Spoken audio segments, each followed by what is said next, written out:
Oh, you're still in Lion, right? Yeah. Loving it. Okay. Is it rainy as fuck today for you as well? I think so, actually. I'm not sure. Let me check. Okay. It's like cloudy and rainy all the day. Okay. What's the expression in English? It's like it's raining cats and dogs. Yeah. Okay. Yeah. Although haven't heard anyone actually say that in a long time. Okay. Cool. Okay. Well, we'll just get straight into it then, because you've got obviously 5 games. I've got scrims in a few hours, but I've got some time. How was this for you? Like watching the full best of 5, especially when it ended up being so close. I was actually crazy. Like the thing is, the way I live this kind of bio are like really different than what people like see it looking in an outside perspective, because like I have an eye on the outside perspective, but I mostly follow what's going on like behind the scene, like the player POV and like the coach discussion and everything. So like I create like a bias having this point of view, and then afterward I watch it like more from an outside perspective, and it changes a lot. Whereas like you would have like a situation that looks really fucking hard on the inside, but then when you look at it with like the full POV, you're like, that seems really easy actually. Yeah. I do that all the time. I watch a game and I think like, oh my God, this was so close. And then I watch it afterwards when I'm not invested. And it was like, oh, it's actually just really one-sided. We just won really easily. Okay. So, I mean, I don't really know how this will go or exactly like what we should do. What I've normally been doing is each morning I'm doing a review of something, because basically what I'm doing with this Nord project is I'm just showing all the things that I would do. So each morning I would be reviewing stuff, maybe like LEC, LCK or LFL. And I've been just like watching it through fast and just pausing, going back, jumping around, all those kind of things. So I'll probably just start like that. But of course, I know nothing about what you guys are doing, like from the inside. So if there's ever anything you want to like jump in on as well, that would be great. But I realize, of course, you have a very important game coming up. Was it tomorrow? Yeah, it's actually tomorrow against IC Japan. Okay, IC Japan. LFL is again super close. I was talking to someone about this before. But yeah, for sure, I would be more than happy to jump in on like if I see a situation and like, oh yeah, I remember why we did that, or think about it, and I would jump in, yeah, for sure. Okay, so lane swap for the last patch, maybe lane swaps, but still always going to be lane swap. So it's about like for the top laners, they're thinking about like, can I get the XP for this first wave? Did he manage? Yeah, so already really good. I think their invader's a little late, so they can't zone away from the first creeps. But you quite often see this in pro, right, where the top laner gets like half HP and it looks like it's for nothing, but if they can get the first 3 minions, it's absolutely huge. And then a little bit late on the second wave. Close enough. Oh, no way. I only saw some of the later games. I didn't see like how this one started. So for us, I'll say for us, because like obviously people might approach it a little bit differently, and I don't want you to say exactly what you guys do in lane swaps or anything like that. Like your options here from our side, like if this is Nord, we're thinking about, do we play aggressively on the other side, or do we try and match with the Rumble? And it depends on the top lane matchup. For example, I really like what G2 did with like Swain, because it was Swain Leona as well, and that's just a good 2v2. So you can just put someone top really, really soon. But if you're trying to come top, getting on this wave is the important one. So he's like really close to being exactly the timing that you'd want, which would then make this dive like almost impossible. But I think it's still good. You get all this SP as well, right? Yeah, like the thing on that, it's actually like a slight misplay from Mersa, because like when you look at it from our POV, like the situation we're in, like on the around like 2 minutes, is that like they invade our top side, but like they don't really like they show a bit late Ambessa going top side. And like the thing is, you have Mersa hovering bot side bot side jungle. Because like he's not sure that Galion are not gonna contest our bot side jungle. So the thing is, like, he bases the moment he see Ambessa going top side, but like Yeah. the way they manage the wave, they're not going to do anything else than dive other than up this dive. yeah, exactly. So that the thing is like he's like worried about protecting his jungle, but like when you think about it, they're never gonna play on the bot side jungle, so he should recall earlier to be on the wave view. On the wave, yeah. And it's always a bit of that kind of like you get as much information as you can, but it's also a bit of guessing games. Like if you go top and cover that, I don't think there's anything else that they have as a play. But then they get the swap back as well, which gets some crash here. 2 minutes on grubs. But like I say, I think it's still fine. Yeah, it's still a good situation for us.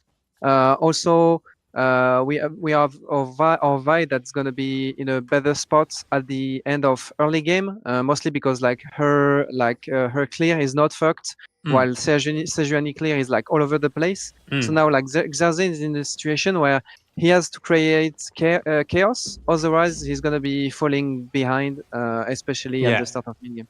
Yeah. And then like we do this a lot.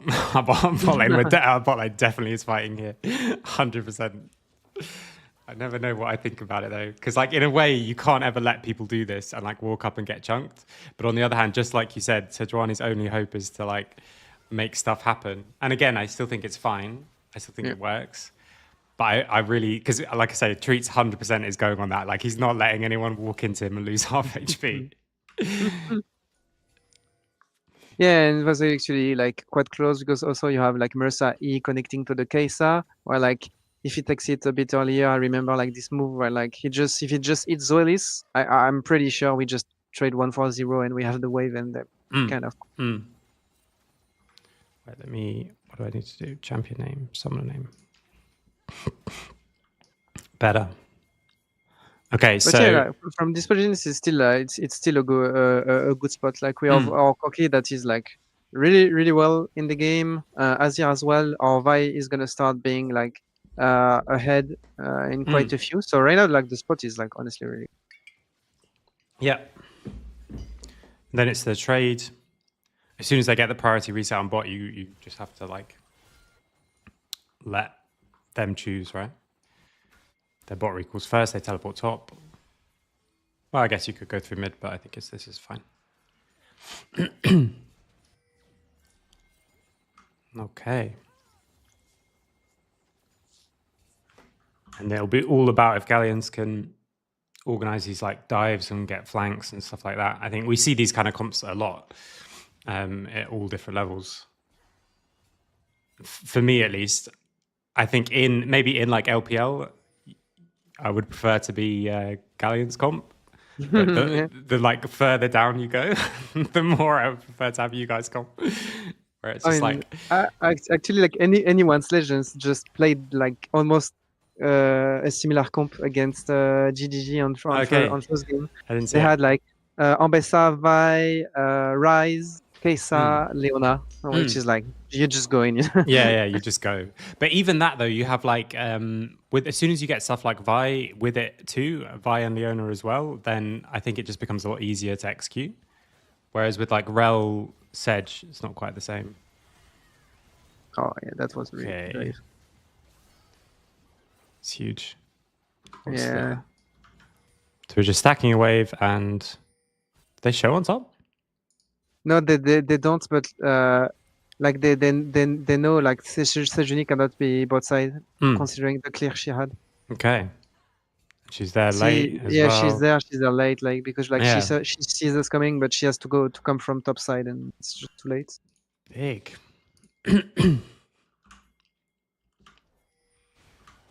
Okay, you go through mid. And like even if we trade on the spot, it's still really good because they have nothing to play on the map, and they lose 2 waves. And there's a whole wave, yeah, exactly. And then Rumble in these situations is super obnoxious because if they really hard commit to do something on this wave, you can always just ult it. It's always there. The cheat code. Yeah, exactly. So swap to mid for the grubs. I like this rather than everyone just does the default swap of like, oh, we're swapping to top. But sometimes it's the best position where like Azir can go top here and then you collect the wave in mid and you just stay and keep the mid push. Okay. Oh yeah, that's a really interesting. I always just listen to like the way you see what's gonna happen in the next minute. Okay. So Cry's already moving up, just shifting. I like this as well. TP doesn't mean you're there.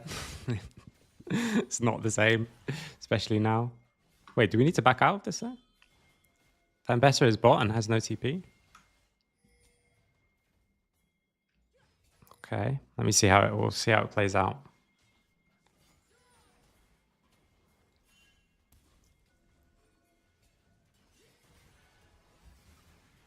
Okay, we use a lot on rail.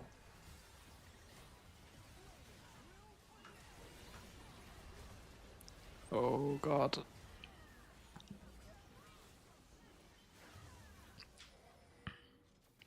Okay. I mean, here, like for me, and again, well, who knows? I'll just say what I say and then see what happens. Like for me, like as soon as you're moving up, you have this timing window, and you have to play much more aggressively in that timing window because like Ambessa will come, but for now, like I think we just all go this way, and just don't let them push you off, because by the time there's a fight, now it is actually 5v5 rather than 4v5, and you don't get the like rumble. Oh, you don't have Vio actually. Ooh, okay, that changes things. So you get one, you get away. That costs smite as well. I mean, for me, I still think like if we're gonna fight for this, I want us to go way more aggressive, like in the timing window where we do have the person advantage. Mm-hmm.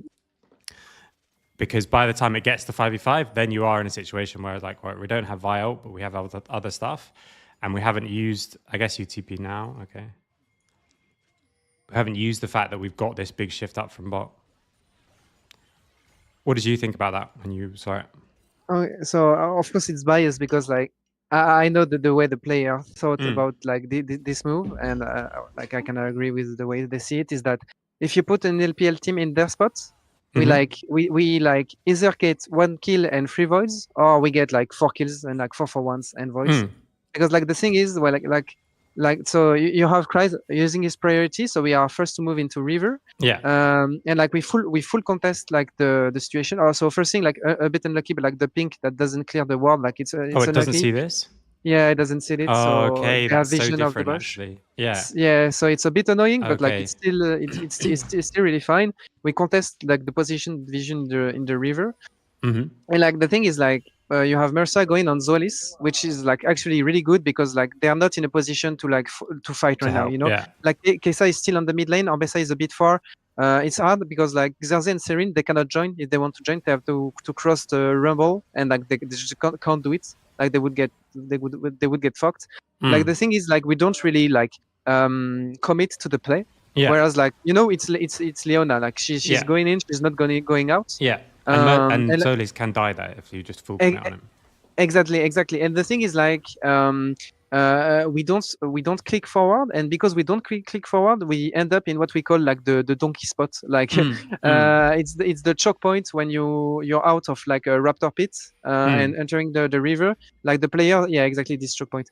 They call it the donkey spot. And by not committing, we give like the opportunity to Zolis not only to not die, but also like re-engaging in a timing where they can actually do something. And like if we take like the split decision and just commit to the play that Mersa see, like we just checkmate that. Checkmate there on the spot.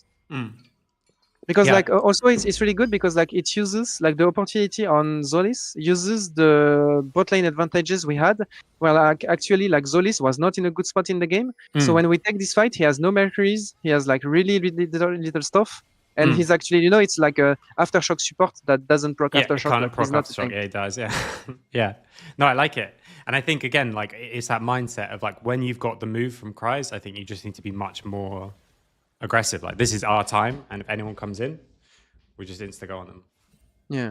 And you know, it's like it's the idea that, I mean, all the team talk about it a lot. It's like you rather have like 5 monkeys going the same way than 5 GSCs going all on their way. You know? Yeah. Oh yeah, that was. Oh, it gives him the ult. And we have a good player on top.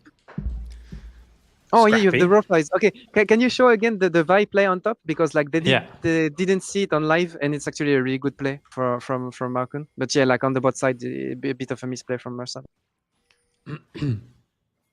Like the way they defend that dive is actually really well played. Yeah. Okay, so it just goes again, like it's this going super aggro and putting the enemy on the back foot is like, and with Corki moving, they just. Yeah, exactly. Like what Galion are trying to do top lane is like really grief, because they're making a play without mid prio. So even if they wanted to execute, like we would have like we would have the Texet cleaning up the fight 100%. And they have to just get out because, on anyone. Yeah, exactly. They have to get out, and especially because Markun like takes the upper hand and engages first with Rumble, then they just don't have an answer. Yeah, and I think that's also like we're seeing that more and more, not just at this level but at all levels, that the team who's on the front foot just has so many advantages. Like the player's much more likely to work out for you if you're the one like super forcing it on the window, or like just all going on something like you were just saying before.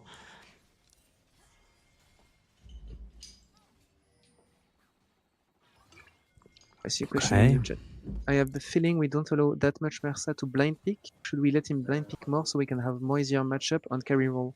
I mean, really depends of the situation. But the thing is, like, I think our players are like much better player individually than most of the leagues. So usually it depends of like the situation. If we have a strong pick, we blind pick it, and if we don't, we just take the counter pick to actually make the enemy team suffer. And like Mersa is probably like one of the player in the team that has like the bigger gap considering the rest of the league. So quite often having counter pick on Mersa is actually really good. It's huge. Yeah.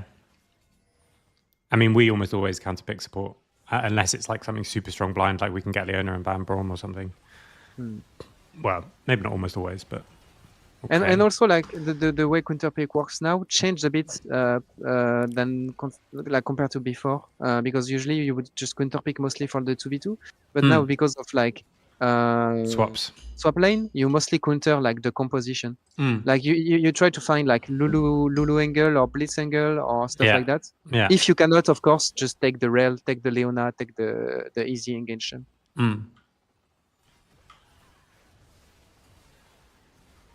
Yeah, that's really. I thought it was going to die as well. Ooh, they actually get a trade back. I thought that was going to be much better after the start. Yeah, actually, like Galion plays it well as well. And also, like at the end of the fight, also I think it's Texet panicking a bit too much there as well. Like if you put an LPL team on the spot, they clean up the fight at the end. It's just that like Texet W's out a bit too early, and if he just like he has like flash and barrier up, if he plays on edge with Cries and Decay, they clean up the fight. Yeah, but then also like it's quite greedy with the ulting someone else here, because you think Ragnar's dead, right? And it's so close.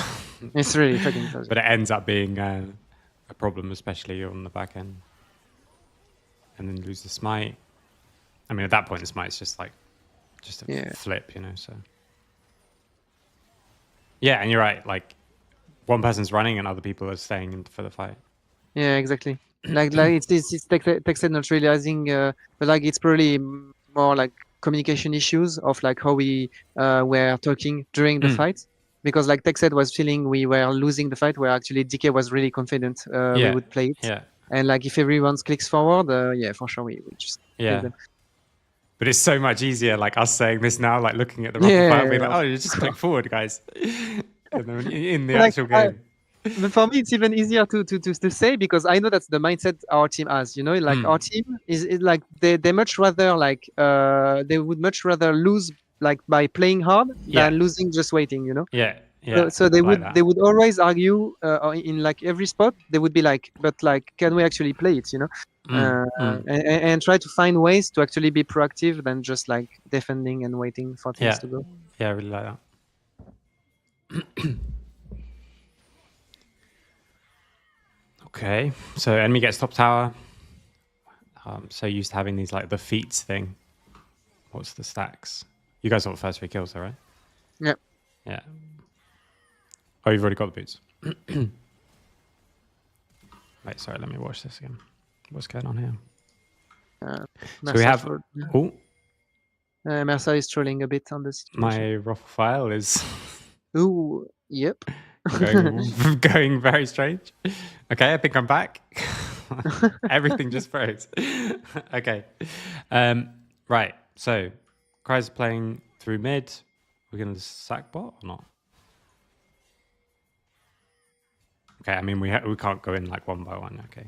Yeah, Just a exactly. silly mistake. Yeah. Yeah, just yeah, exactly. Silly mistakes. Oh, yeah, when they have TP advantage as well. We get the shutdown at least. Oh, it's also Serene playing really well with the ult. Just like a silly mistake from the start. Okay, we already have bot tower, right? So again, just a bit disjointed as well. Like Marcoon goes in first, and then Mercer comes back in after, and maybe you have time to make a really quick play on one of them going into check, but both like one by one takes too long. But there's also like something about this BO that like feels really good is that we want a BO where we were not like actually playing really good on the day. Yeah. Which you would say is like a bit worrying because like you could argue that like why are we not sharp on official day? But you can't always decide, you know, you have like the down swings and like for sure on this BO, like especially mechanically, we were a bit down, but seems like Galion were a bit down as well. But like winning a BO on a bad day is actually really fucking. Yeah, I mean that's the thing I always say, like especially when you play on stage and stuff. Like it's not about being a perfect team; it's about being the better team. If both teams play badly, so you get to you win, and you also see that you've got like a lot more potential. But like it's also like a bit hard on both teams to say like that both teams played bad because I think we also like two teams like Galions and Solary are probably the teams that play the more up tempo overall in the league. So of course when you play a bit worse than usual against this kind of team, you're gonna look even worse, you know, because like it's the kind of team that just like play fast and you're gonna get punished if you go to. Yeah, it goes like snowballing. Wait, so what's this?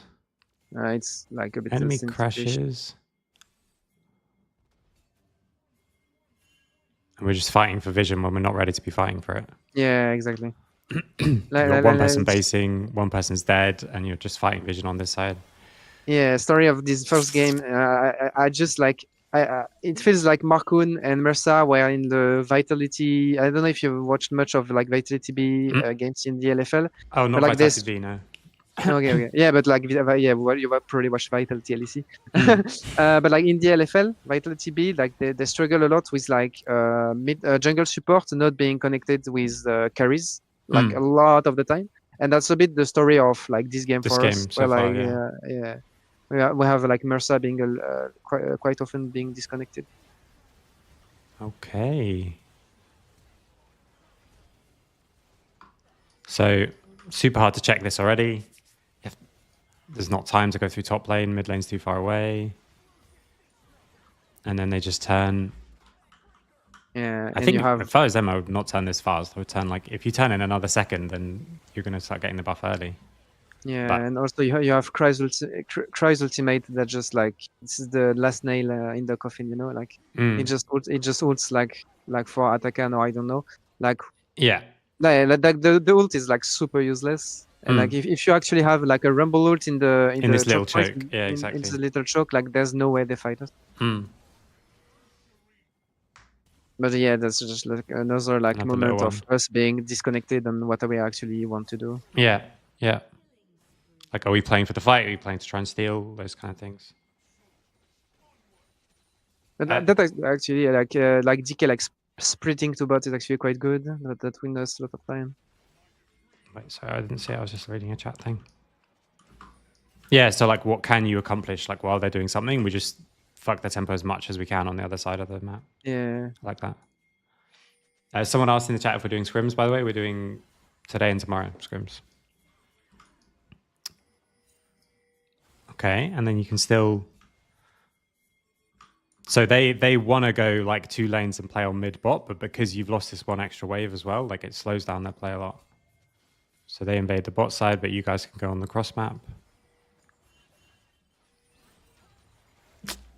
Yeah, playing on edge. Yeah, But sometimes you fuck up. But for me, like as soon as Markoon gets seen, I would want to go back to mid. Like they know that he's not there. Well, he can come back, I guess. Maybe you just and also like the like if you look at it closely, like the Ambessa ults actually connecting on Corki is really close. So I can understand except not flashing out because like it's really close from it being looks like it's gonna miss. Yeah, right there. Oh, that's generous. So yeah. Okay, that's playing on edge. Yeah, so that fucks you as well because they can make a play on the other side. But you do rumble all the wave, but so you can trade towers, but it's hard to throw down. And then they're going to take mid as well. But like, yeah, when you're facing this kind of comp, when you happen to lose like an attack in 22 minutes, it's hard. Yeah, and then you've got to play on the edge. You know, like if you get that wave, and then the whole thing is maybe different. Now we're just fighting for the dragon because again, like I think you have to just find any weird fights and like chaos. The more chaos, the better. Is that kind of falling off? And that's exactly what happens there. So we get an actual kill as well. But like it doesn't really bring you back into the game. It just like gets you a bit of time. Gets and you some time, and you hopefully in mid teams fucks up again. Yeah, exactly. You like string a few of those together, and then you just try and make everything chaotic. And I think the further you fall behind, the more chaotic. It's like stay and cheese for one extra wave, or like this you get punished for. But I think you have to do this. Like just keep bringing people around. I don't think you need to E in, but other than that, I think. Yeah, I think he is in when he only see Aurora. Yeah, exactly. Instant, like, but he is Aurora because I think he's pretty confident to win the 1v1s, but then like Sijani appearing. And, yeah. She does have Zonyas as well, I guess, but again, you've got to go for that because if you get the shutdown and the stacks, all this kind of thing. I'll just go through this one quickly so we can get into the next ones. I'll see if there's anything. But like actually, like this kind of like mindsets when you're behind and actually like playing aggressively and proactively is really important, especially in the ARL. Yeah, because like sure. Like for example, like this winter splits, we had the opportunity to scrim a few LEC teams, and like you can see that when you play against LEC teams, they will always find ways to come back in games you actually dominate in the early game, you know. And it shows that the ERL teams still lacks a lot. They lack a lot of fundamentals, and they actually fuck up quite often. So it's really important that you are always aware that even if you're like really far behind, it's actually like not easy to come back, but you will have opportunities. You just have to dig for them. Yeah, and then the more chaotic you make the game, the more opportunities you'll get because people will just like miss position and be disconnected and stuff like that. And I just really like that idea in general of like, if we're losing, we just try and make the game as hard as possible to win. For the enemy. But it's a bit challenging because like you have to like find ways to create chaos, find opportunities, and once like you find the pick or find the opportunity, then you have to understand that you have like 30 seconds where you're actually like gonna stop the chaos and play really straightforward. And then once your window is down, you start getting back into the chaos, you know. So it's like a juggle between chaos and like classic league. It's really hard. True. Yeah, and we see that quite like sometimes where the team like creates loads of chaos, comes back into the game, and then needs to stop creating chaos, but can't because it's like this whole mindset shift. Yeah, and the shift. I mean, this. Okay, I'll just keep going through it quick. Do you just rush for the dragon? Or we try and play the fight?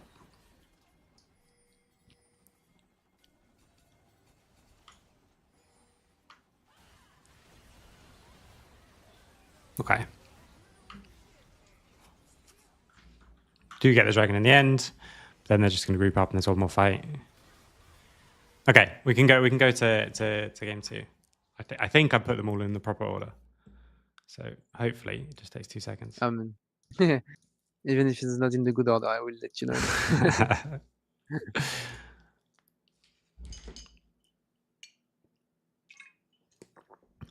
Okay.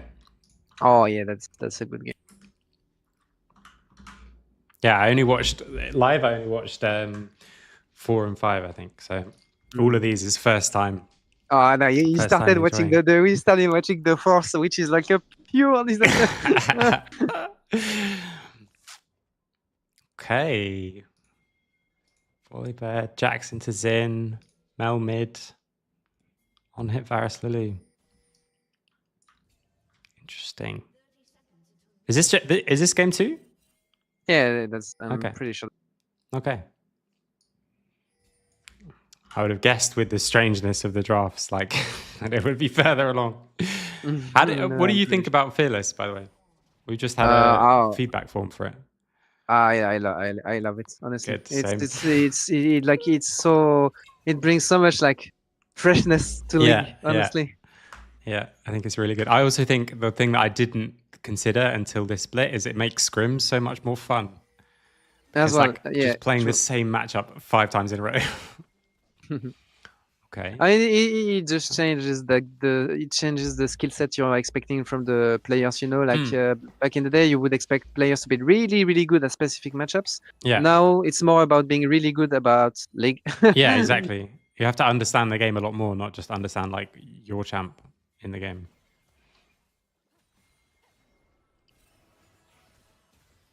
Is there going to be a big Seraphine ult reflect in this game? Oh yes, it's gonna happen. Nice. And I think it's gonna happen twice even.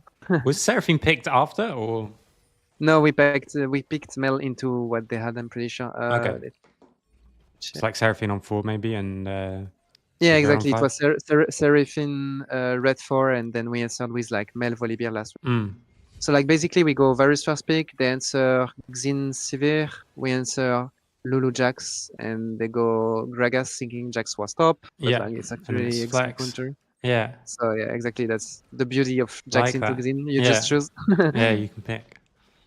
And then they go, yeah, Seraphine R4, and we answer like Mel Volibear. You know.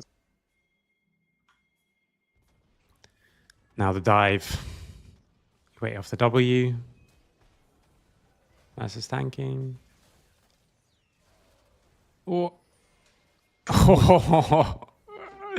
And also again, like he's trying to cover, but he's not there on time. Yeah. See this? I didn't really look at how the exact lane swap played out. I'm just going to run it through quick. So you swap over late, so they can't respond. Late invade. Start Raptors as well because of the E. Go towards top. Find the no top laner. It's crash 2 on top or 3? 2. Lulu again resets to go with the wave. And yeah, you have Volibear in swap situation, which is doing really good with the E. Yeah, it's super obnoxious. Can like farm and also be protected. And then I like this. Merce is just fucking with Cersei rather than defending the dive because he knows Volibear's safe. It's gonna be level 1 though.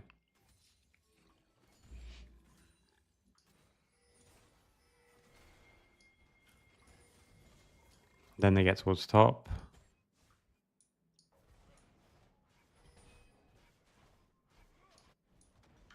Do we know that Zin's not covering this dive though? That would be my question. I mean, it's just like the thing is, like Xin, yeah, it's just a guess. Like when you look at the map, like she could be covering, but like she has nothing on top side.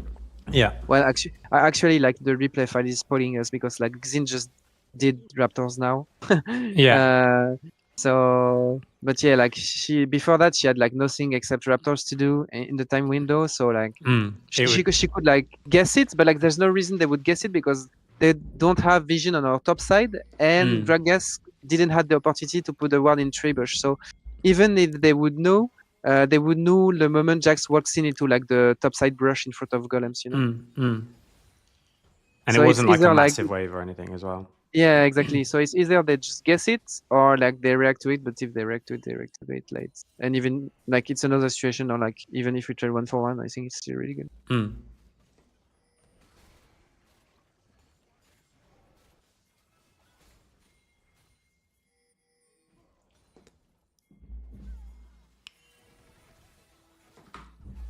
Okay. Sivir and Seraphine come top. They get pushed in top, but they just on the next wave late or no?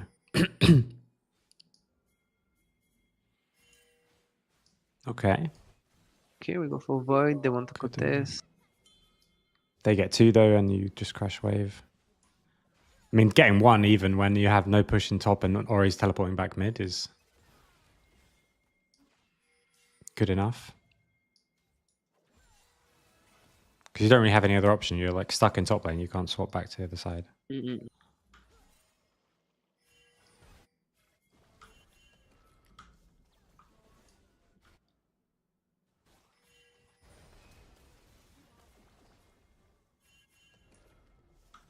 Surely not. The Volibear just running through vision and getting a kill. He just runs past the scuttle crab straight to mid lane. But this happens though, like when you're fighting, it's always so hard to like see the things. Like a Volibear is just running at you.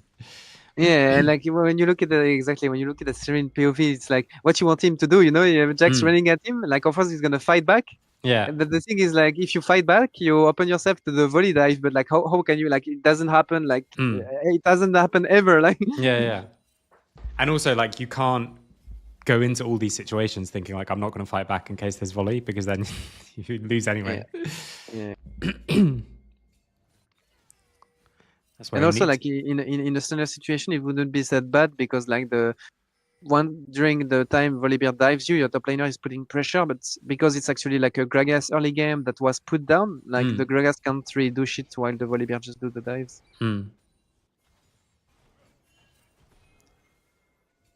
It's going to be this. Oh, it's not okay. I thought it was going to be like the full move speed Baus Volibear where he runs Swifty's Cosmic every game, and it's so obnoxious. Yeah, actually, Cosmic Volibear is really good. They played it in LTA, right? In the jungle, I think MT played it. Yeah.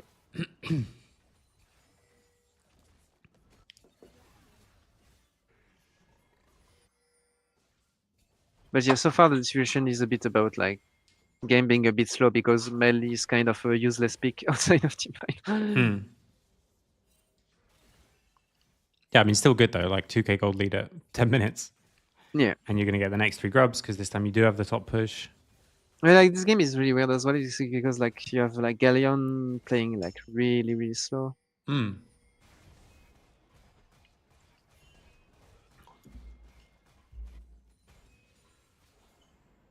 And this is where you're in a situation where like the Gragas pick is a just vacuum good answer into Jax, but because the Jax can flex, I think Gragas is just a bit not like fully jobless, but like a bit his role in this team is not quite so clear. Because otherwise you want them to play fast, right? You have Xin with Sivir and then Seraphine following up and then another diver, but you have the Gragas instead.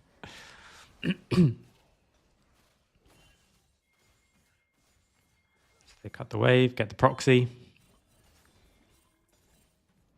And he's just going to proxy again because they're already doing dragon, so it just means no play on the other side.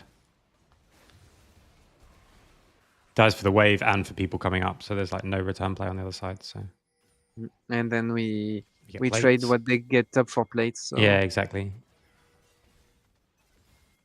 Because like, look at this, like it just takes so long before you can do anything.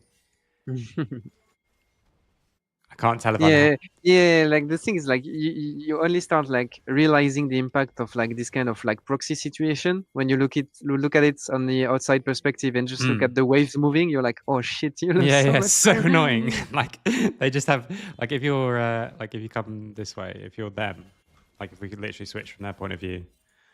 So they know you're doing dragon, so it's like, okay, well at least we'll get a kill on the other side. And it feels okay, but then you just realize like there's just nothing to do. You're going to lose in here. You've got no play. This is what your wave is. And you just have to wait. So now he just basically waits. Moral story is that proxy is good. Just don't do it every wave. Yeah. You just need to work out when. And then you teleport back top. You play the wave anyway. You get plates in mid and bot for it.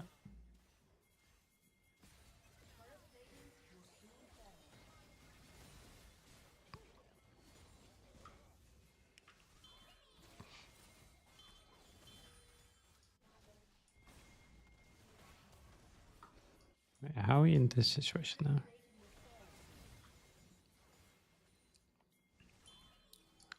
Yeah, here the like lane distribution this isn't really good. Because you I don't don't get think that much pressure.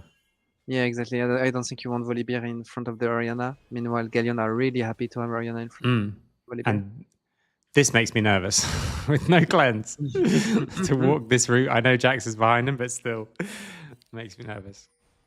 So now, of course, that's a bit of waves. Just But act like you belong, you know? yeah, exactly. They wouldn't dare. So now, cost us a bit of waves, but we've got the better lane assignments. Oh, I thought that top tower was dead.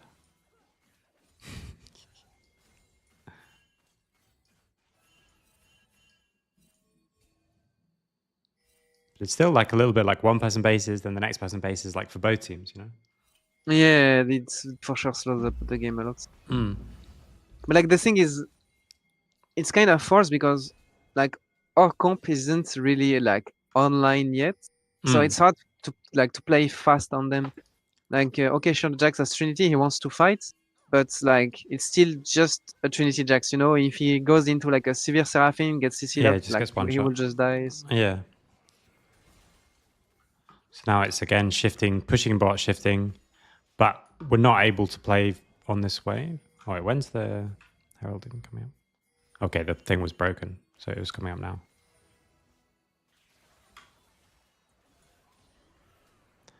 And it's quite hard to like force that fight to happen on this mid wave. But again, with the timing, with someone extra moving, and then you still get forced away. Okay, but then Volibear gets really good position.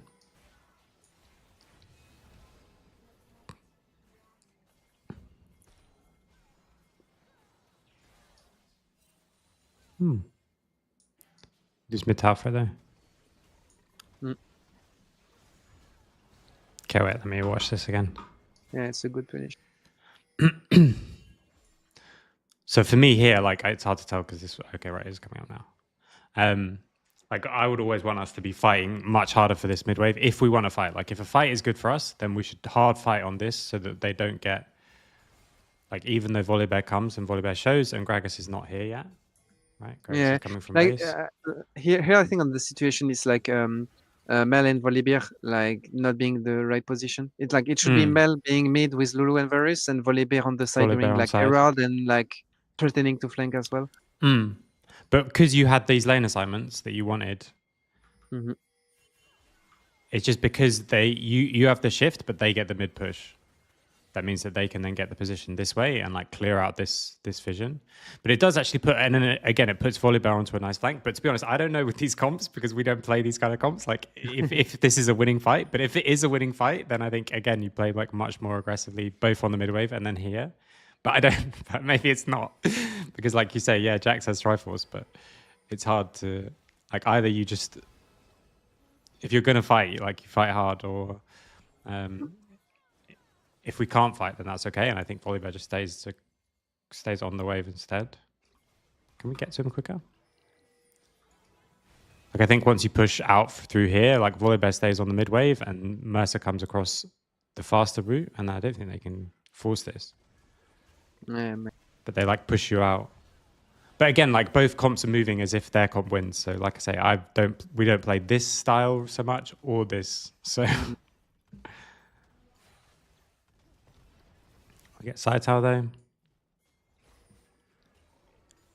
yeah, for sure. Like we can like avoid losing this mid tower.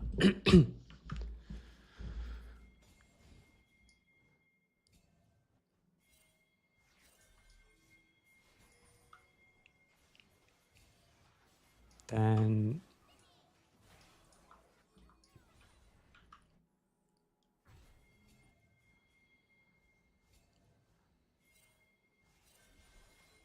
I think again, like they're gonna get a massive push in mid.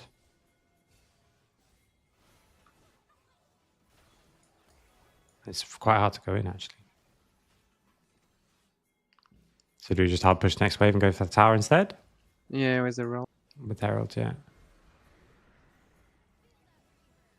But they get it, and they're going to get back to the tower, but it's still going to die. Yeah, and here the thing is like, I think we miss a bit like of like vision of what's gonna happen, because like when they try to reach back for mid tower, we try to like cut them from with river, because we still consider that like the T1 tower is like alive, when we could actually like yeah, the move after, but like Yeah. because we know with Herald we know the tower is gonna die, and we could actually play for a fight in the choke point between here. T1 and river. Yeah, exactly. Yeah. And the thing is, like, we try to cut them to enter like this choke point, where we should actually let them enter and then take the fight in the choke. But also the other thing for me is like, takes it if he needs a base and you want to be playing for this dragon to stack it up, then he ends up staying for one more. Like he would be able to collect this wave anyway. Like Mercer based, Mercer went mid, right, and then based, and still is here to collect the wave. So he would be here to collect the wave, which means that when you're doing this, and I think this happens so much after the first thing of like, okay, we get the Herald, and then this bit is a little bit disjointed, and it doesn't feel particularly good to be like, oh shit, we've just given up mid tower, and then it's hard to get straight back into the next play. And so you're in a situation where you want to be playing for the dragon, really, but after we get this mid wave, already carry has the base, and our mid laner is just based, but like we'll base in top, like DK bases in top. But if Take Set didn't have to base now, then you could be TPing on this wave and fight this wave high, and then you just never let them, like, you'd never lose control of the whole area, right? I agree, and you would especially do it like make it more easy. Like you would make it easier for Markun, because then Markun would not have to go golems, because he would be playing mid with like the team and be in position for Drake. Yeah, but it's so like the one thing goes wrong, and then it takes you a few seconds to get back into it, and you do trade the top tower, but then you're just a bit slow on the next thing. And now the Herald, I mean, we do get the tower at least, but like you say, I think the Herald can just charge itself. Once we're already out of position, we can be more aggro on the defending. But then it's fine, because like we're gonna take tempo on the map, right?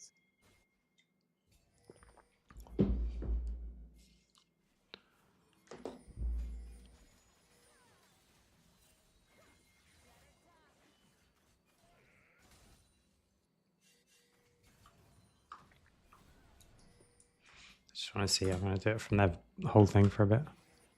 Okay.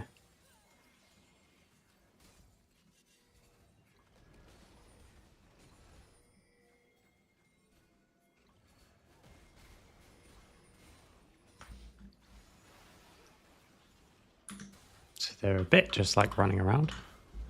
Then they run to defend bot. Then back to mid. And again, it's just like pinging waves back and forth again now.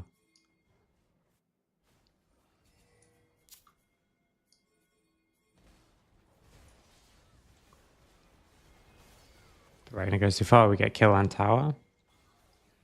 They can't take out scan, can they? No, like their attack is really slow. So even if they want to try, like, we'll have time to. Okay, so surely now fights are winning. 4K gold lead.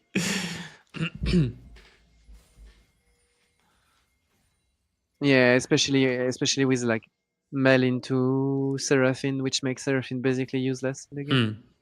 Yeah, especially when you're grouped up. So we can just force this, because even with the shred, fights are still good. Okay, so that's now like doing like in LFL, like Galion are really good at doing attackans. I think we are still really bad at doing attacan. Like just like doing attacan while the tribush is not pinked and you're not defending the tribush is like really garbage. Yeah. I mean, for me here, like, I think already it comes from this move. Like, if you want to push this in, you can then come this way instead. Because you already pushed this like high. And so if we come in here, it doesn't need to be Varus. It can be other people. It can be like Volibear or something. But if we come in here, then we get like much deeper control. And then if this area is yours, then it's impossible for them, right? And it's also about Markun taking an extra camp. Like Markun should not be doing it the grump. Like he should be connecting with Varus that is crashing the wave, and then it's more logical to go through jungle. Yeah, exactly. If this is the wave that you're playing on, then everyone needs to be ready to play on this wave, not the next one. That's our biggest problem at the moment. We're either like we're just always just like a little bit distinct with all our active plays, and so we don't get as much for them, and so we then feel like we shouldn't play like that. But then you basically let them push the whole way in. Like, can you just hold this choker's volley bear as well with Sivir on the side? You could just sit on it probably. Especially because you're gonna have like Lulu. You have Lulu right behind you. Everyone can stay here, and we just hold it like much more aggressively. Yeah, like it's a weird situation where like Gragas is coming from the side, and no one really knows who should mark the Gragas. Like, so like the situation is weird because like we didn't put them far enough. And now it costs time, and also just overall problems weird really weird. Yeah. Now they're doing it, and we use TP to come back. But that blind, like the blind third Q on these little walls, is so annoying. But you just lost complete control of the whole area because of. And now Take sets the one walking forward. Third Q, Ori combo, boom. It's really good play. Now you come in from the other side.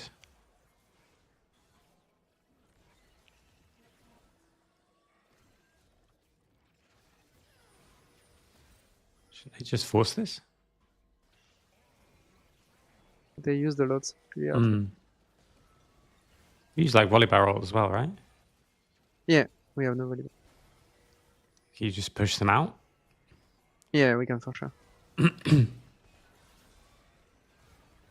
going to come down to a 50-50. Flip it. We just flip it. We get the flip.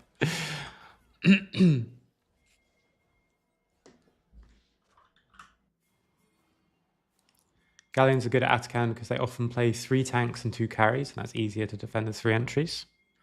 What do you think? Not really. It's more about setups and decisiveness. Like they're just really good at pushing you out, putting you in the dark, and then like taking decision the split second they see an opportunity. Like they don't wait. They around. waste time. Yeah, they for sure push you out. And then the moment you're gonna consider walking in and doing the slightest mistake, they will jump in. But it's mostly about like them being really good at like just what you talked about, John. Like playing with a wave, putting a setup, and then playing with it. This always makes me nervous. And I think this happened in Game 5 as well, right? Like for me, I've from teams play, I know a lot of teams disagree with me. I don't know if they actually disagree or they just play like they do. I'm always super nervous about this kind of thing because from my perspective, the only place where Atakan death is just as bad as dying is if Baron is really low, because like you're still not getting back. And so because it doesn't give you stats, it just gives you the revive.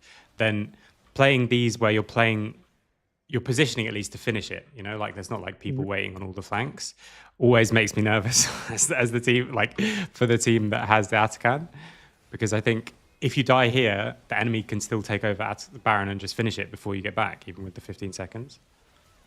Yeah, and it's like again, it's like a really situation to play because like the setup is not good, you know. Like you're the team head and you're not creating flanks, you're not creating fog. You're just like going Nash and looking at them in the eyes and being like, okay, we're gonna go do Nash, come at us, you know. And that's not how you're supposed to do it. And again, it's like enemy is clearing this wave basically the same place as you, and so they can just come in any of the angles that they want. You've got this ward, I guess, but they can so much easier contest it than if you just say, right, if the point is we're starting Baron because we're going to win any fight, then you might as well start a fight on the wave.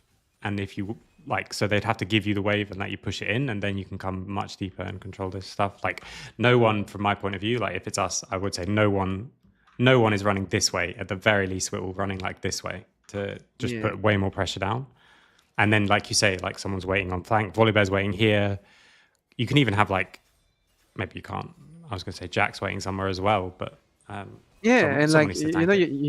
you have Volibear TP. You just like you just send your Volibear on top lane. You make him play the same wave you're playing mid, but in top lane, and then you choke them out by having Volibear coming from the top side, and then you take control in the entire like top side jungle, and then they can't play anymore. Yeah.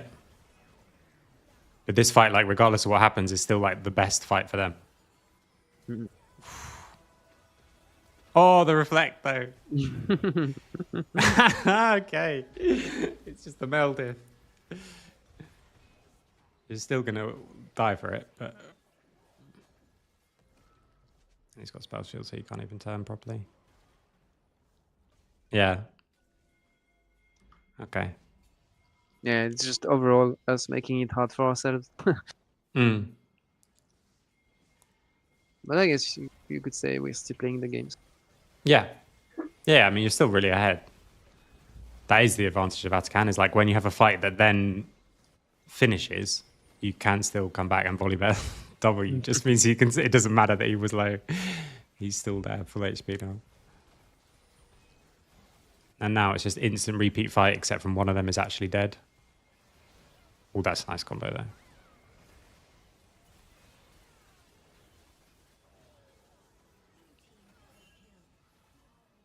Okay. 2 for 1. But they stopped the Baron. That's so close as well. If he gets instantly knocked up, then can't hold himself.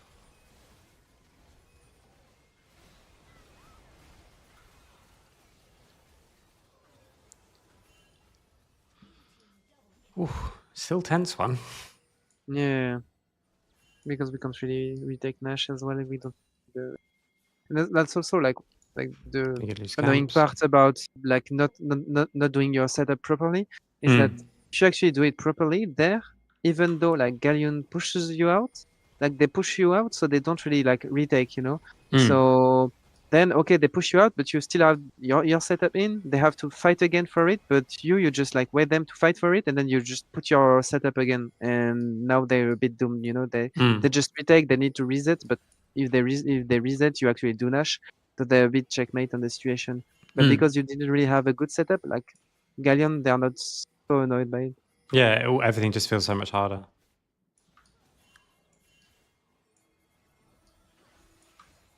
Okay, enemy rushes mid-wave. Oh, we're taking red.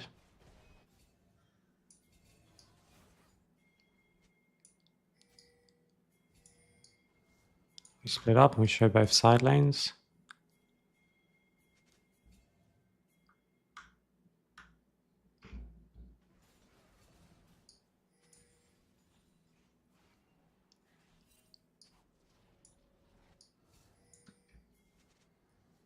How long's TP?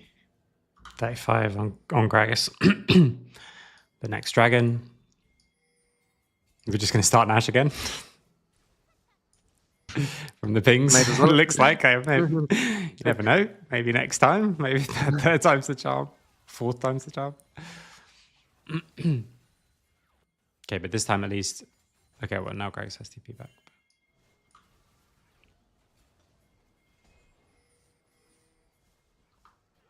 Okay, now the enemy starts Baron.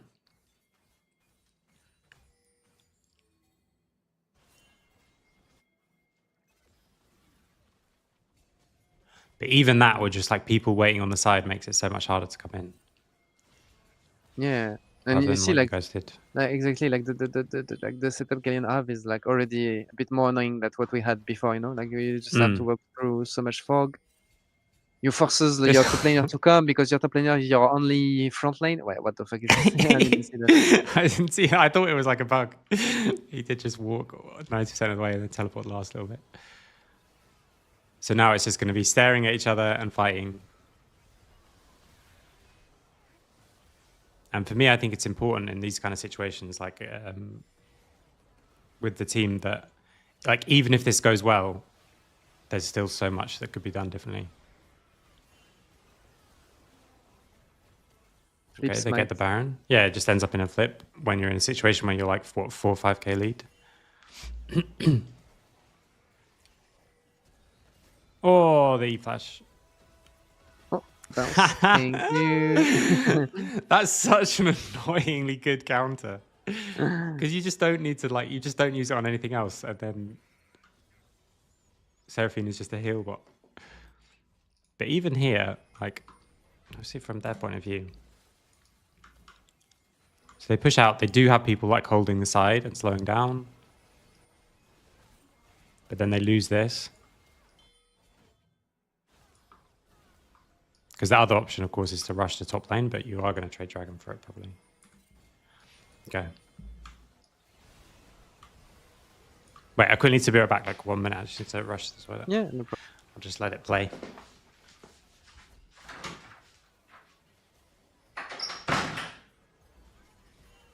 I'm taking over chat. Yeah, also on that play, Marquin like went a bit too early. Like he jumped in a way like you see the word Marquin jumped in. If he jumped like more on the right, he's actually in a better. He went a bit too aggro, where he would just like he just wanted to pressure, but actually he went in a way that was way too aggressive. Time to feel. Just take over chat.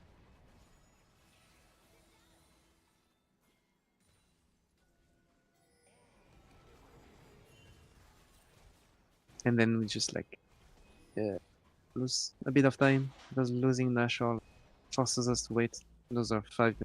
While Galion decide they want. Okay. How did you guys got Dragon though, even though they got Baron? Yeah, because like they played Yeah. top, so we just played Yeah. for Drake, which is fine. Yeah. And just what I was just saying, like basically it's the only annoying thing is that it basically makes us lose like 5 minutes because we don't have Nashor and like Galion that Yeah. just decide where they want to play. Yeah, yeah. Trying to think like what's the scaling even in this game? Because the reflect thing I think changes so much. Yeah, Because if you had a different mid laner. I think we outscaled the shit out of them. Yeah, Like Xin this game is gonna be really useless. Mm. We have Varus that's gonna be horrendous for them later on. Mm. The only worrying thing would be Severe, but Severe doesn't have like a real good front lane to hit on. Yeah. Like she's already gonna get pressured by a Jax or something. Like the Yeah. Jax pick in this draft is just like So good. it's huge. Yeah, it's huge. It's I think the Jax and the Mel as well, because like you would just group up and run at people as Galleons, but you can't do that. Mhm. Wait, what happened there? Did you reflect the double E from Solis? No, I think he just gets ulted. Okay. Oh yeah, okay, yeah. And he gets the and that's a really good flank. Yeah, that's huge. Like this is why the angles so important, and not like everyone knows where Volibear is. It's so different if they just don't see. I mean, they need to see this coming, but that blue is really terrible. But and also I think it's Ragnar like not recognizing the situation. Should be like way early.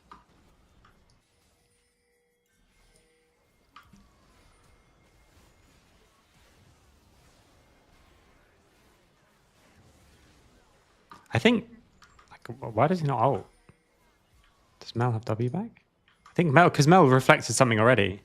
Mm-hmm. If Solis just ult flashes here on the back line and then they kill Cries. Maybe it doesn't change anything. Maybe it's still just 1-for-1.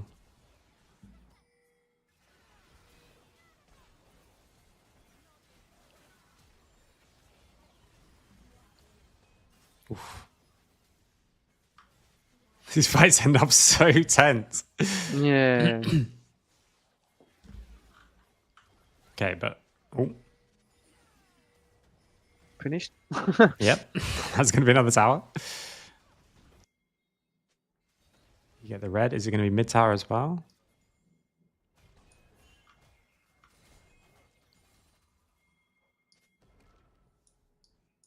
Okay, Soul in 2 minutes. Baron in 2 minutes.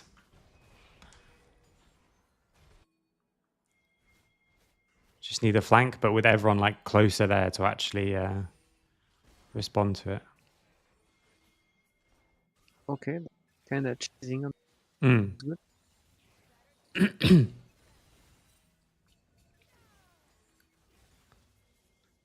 then just But yeah, knows. Mel is a bit of a weight pick because it really makes your map like definitely weaker because like she's not really good at playing waves and she's not really good at laning either. But it definitely like wins you fights. Mm. Mm. So it's for sure a weird pick. Yeah. And this is the danger with their comp, right? Like they can just rush you on mid-wave so easily. It's so fast. Volibear's showing on one side while we're collecting this mid-wave really, really high. And so they just ults. Eventually someone dies. I don't know if they get that much for it though. They get mid-tower. They get him actually. Oof. You guys win this game? Yeah. Are you worried right now? I was. I would be very worried. Are they just trying to end right now?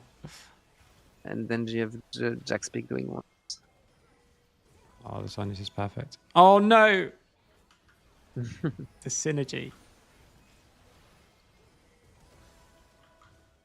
Knocks him to safety. Tragedy. I mean, that could have been just the end of the game if they hadn't have. Oof. We live another day. Mm. And also, they're not really like fully set up. Like because of this bot lane, because they spent time like ending the game, they didn't also set up the dragon properly. And they griefed with the TP. I don't know what they thought with that. Ooh, that's bold. Doesn't he just die? Yeah, exactly. And like I remember the com It's from no the team was Zhonya's like, even. yeah, it's like the com. I think at that moment is like, look, he's ending. Yeah. Thank you, Ragnar. We'll take Soul. Don't know what the fuck was that. And then Zagud cries instantly, not going with the team. Yeah, play slow. Markun zone them out. Good ult out. Play slow, you win. The Mel poke as well. Now it's Soul. Someone needs to get back to mid lane, but okay, that's just a tragic. That was an absolute tragic TP. Can you catch this high and stop them on Baron? I think so. Ooh, okay. It's like the same from the first game, right? Like a little bit disjointed. Yeah, a bit too fast. This time he doesn't have the Zhonya's, but he does live. Yeah, and we have 4v. Oh, and another reflect. That's so obnoxious. Wait, what did Mersa do? He tried to like ult cancel the plant? The plant, I think, yeah. I see. So he resets and comes from base. People coming from different directions. Jaxi is OP. He's trying to flash ult himself to get them. To cancel the plant, yeah. Yeah. Holy shit, if he actually... Oh, it's so close. Like, if he does it live, he's a legend, actually. Yeah, what yeah. the fuck? They still both die, right? Yeah. But they do get a return kill. Otherwise, they would just insta-die. Christ just, like, fucking carried that game. Yeah, just coming around from the different side, and they were just way too far forward as well. So just dumping wards before he resets. Okay. Now it should be so hard to hold this, right?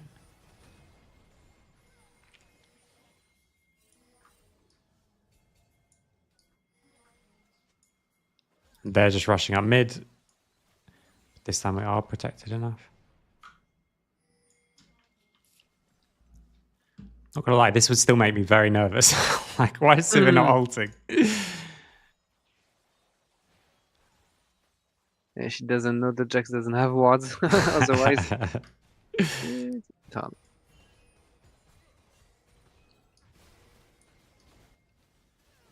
Okay, then it's just rinse repeat. You leave bot lane, you play mid top, take the top tower.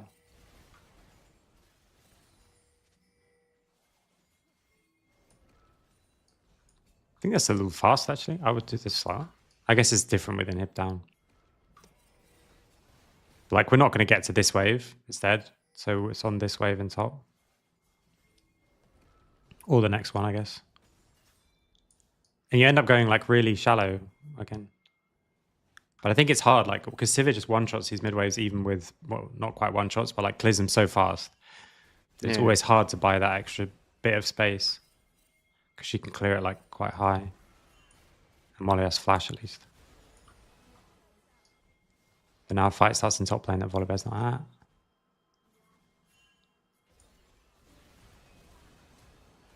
Oh, that snare was perfect. Yeah, sure. And now the ult sprays. Oh, and the Lilywell on Jax. And then he has E again, and Jack's pick. Jack's pick.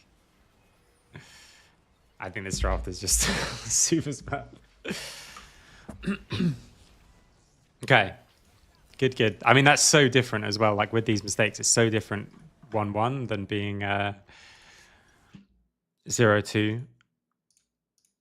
Yeah, which definitely could have happened. Yeah, I mean, I think you guys had to sort of throw it first, but then they did throw the end. Like they could have just won. Oh, this game was crazy as well. Christ, like they have like the biggest Swain angle ever. Like the Swain pick is really freaking good.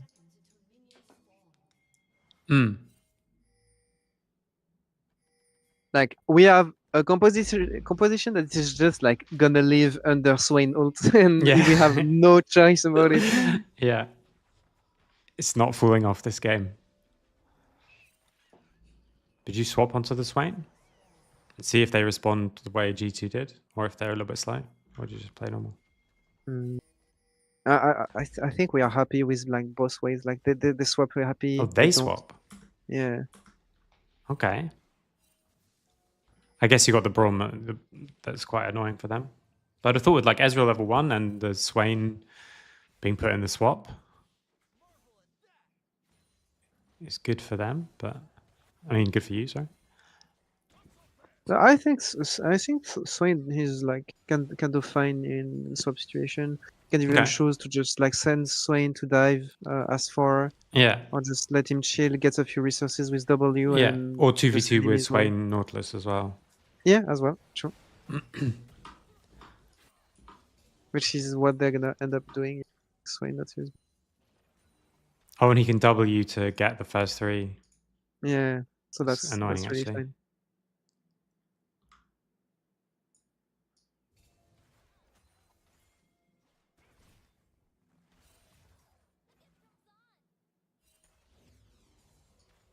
Yeah, it's just getting XP from W is going to be enough to get him 2. I guess also it's Braum, not like if you had Nautilus, for example, I think. Yeah, you would thread way more.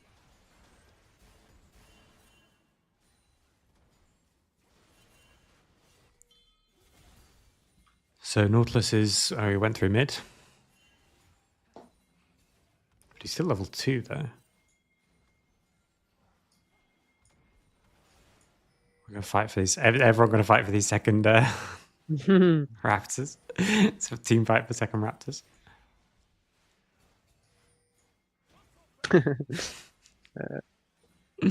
At least both teams are playing the game. yeah. So we're trying stuff.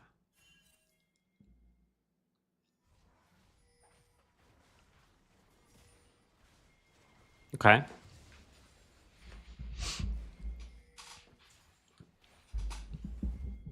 And it's funny because like when you're like not experienced with League, and especially the way League is being played right now, you would look at this kind of game and be like, nothing is happening, it's boring, you know? But you're like, wait, if actually both teams don't play it well, it's a disaster for one of them, you know?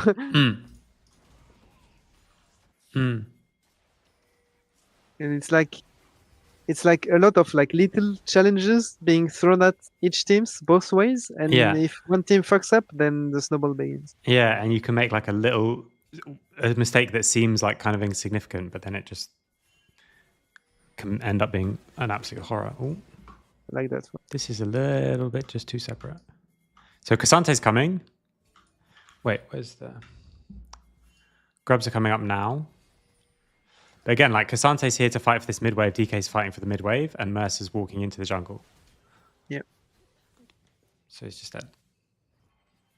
And is that going to be Grubs? Because now Swain is here. And see that's Takes it that's to stop. again like what Galion are like really good at is that like they don't hesitate, you know. They see a small opportunity, small window, they just take it, you know. Like Zoelis didn't think too much about it, just like throw the hook and play the game. Yeah. They just see you're disjointed and it insta go. Then Texet does it as well. He's like, Actually, I just killed you both. Level 3. Exactly. You're level 3 Nautilus? Okay, I will go.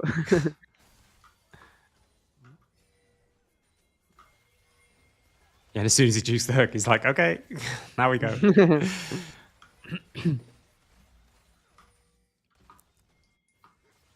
They take the grubs as well, right? Yeah. Yeah, they did.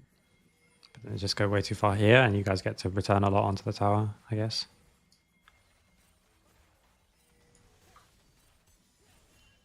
We just threaten, make them lose time. Take a cab as well. Okay. Are we all on mid by south? Yeah, don't really like the play. Maybe they thought his flash was down? No, I don't think, because nothing happened mid.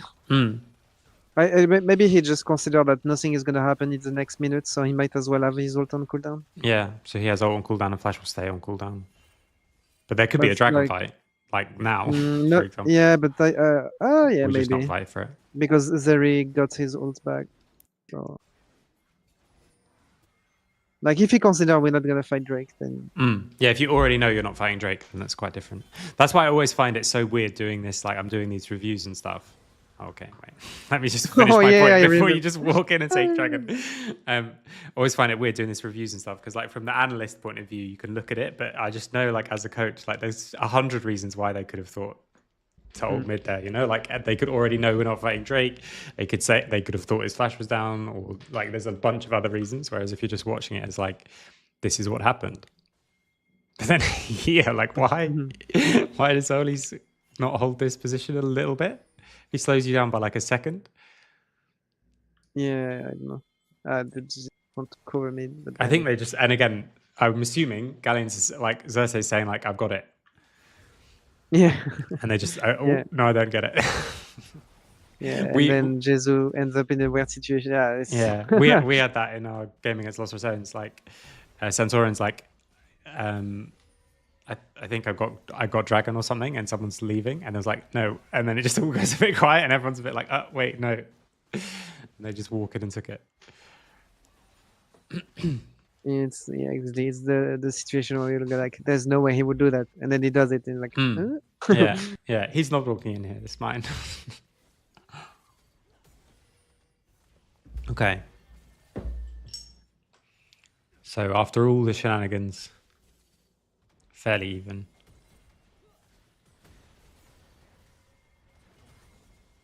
Enemy's going to trade bot pressure for grubs, I guess. I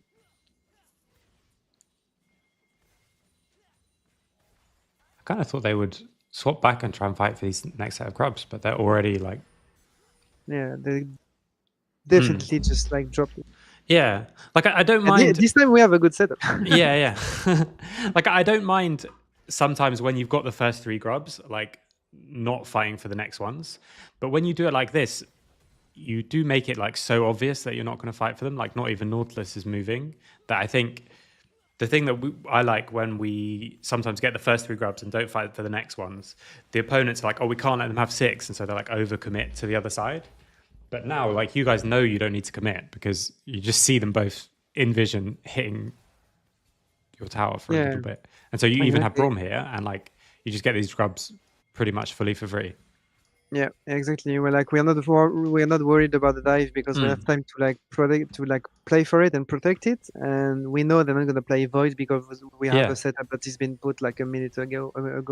Yeah, and you could just, they could just reset now and be trying to fight them, but they don't. Or even at least threaten. Yeah, and then you get crash on top.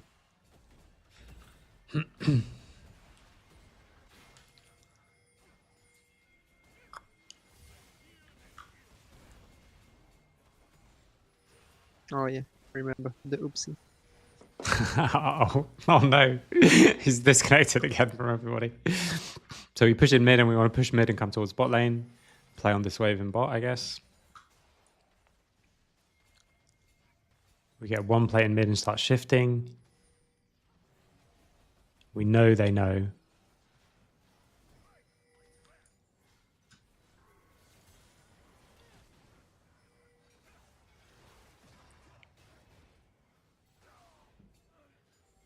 Okay. Yeah. But they still have to send loads of resources there, right? And you get another plate in mid for it. True. It's not too bad. It's not too bad, but it just doesn't need to happen. This whole like situation from Galion is actually really weird because you look at it and you're like, but like, what are they doing? It really feels like we have like 2 minutes of gameplay. We are even more like it's actually like 3 minutes of gameplay. Yeah. We just take everything we want, and they are not doing anything. They don't do anything on the other side, yeah. And I think a lot of it comes down to this: like you were just standing in vision, telling everyone you're not going to contest grubs. So yeah, they just like over bot side, consider a dive, but they don't do it. Then they get 3 times. Yeah. Yeah, just losing a lot of time. Well, like on our side, like we're just like really efficient. Like we had Ari like crushing the wave to be on the bounce back of like bot wave. Then we have Orcasente that can just like TP bots because anyway we're gonna play grubs, so he has to be top. So might as well just TP there. And just like not losing any time as well. Our ADC is just like sprinting mid, catching the wave, hitting the tower. And yeah, meanwhile Galion is just like twerking around bots. Yeah, just trying to recall again. Okay. And then they just walk together up towards mid. They have mid push, you have bot push. Oh, yeah. Both TPs are there. Swain has Rylays already. Oh, it's deep TP.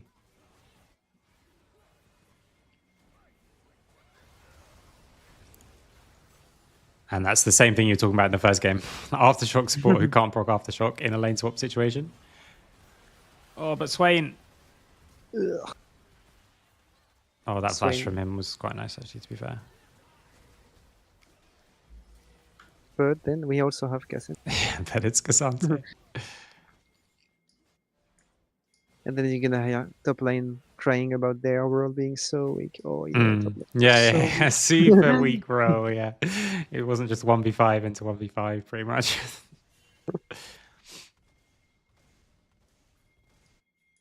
Wait, can we not hit this? Just don't know where anyone else is.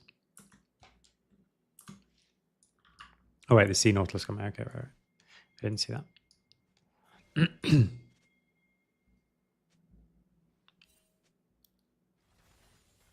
And Drake is still up, so yeah, we're gonna go again.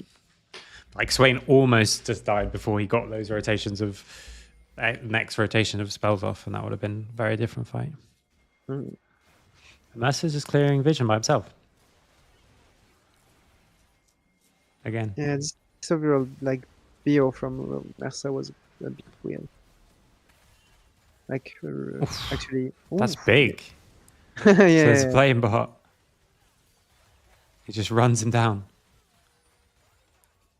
Doesn't even have barrier. Just runs him down. Huge. So UPAN bot side, they play on top side, but then the mid 1v1 just swings it. Yeah, and it's the same situation than what we've seen at 12. It's like Galion trying to play on Brom Ari, and like they just can't. Like what can they actually do? You know. I mean, there they get a pick, but it's because we are running into them. We're running into them after having used the ult to try and stop a base.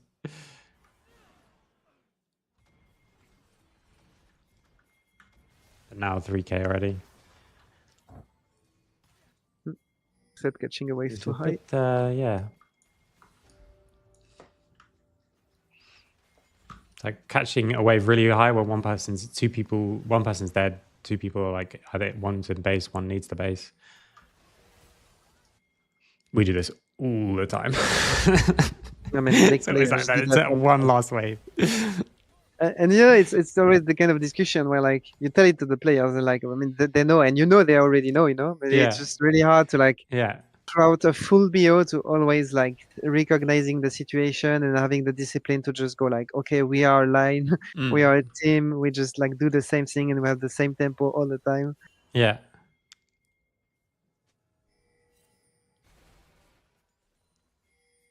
that is always a strange one as a coach, because obviously, like you say, the second it happens, it's like everyone knows that it's wrong, and not only knows that, but the player knows as well. And it's very easy to just throw out those situations. Like when I ask, like Freddie does this a lot, especially. It's just like, no, I was just inting, and they're like, okay, but how are we going to not do that in the future? Is the question. Oof.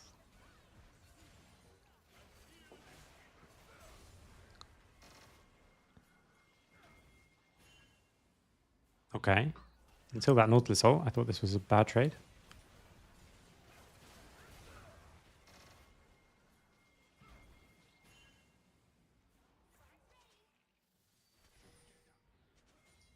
TP comes in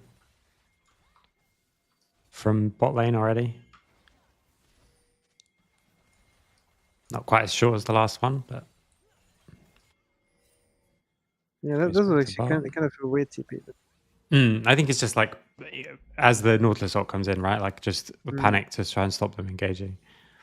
I don't think that was ever going to hit, or be a problem if it did.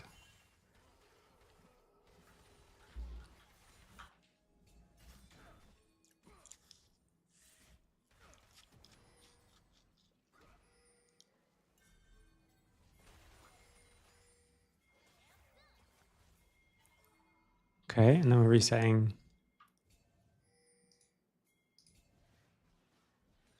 Pushing very far top while resetting everywhere else. That's safe enough with Ahri. Dragon coming up in a minute. I mean, fights should be good.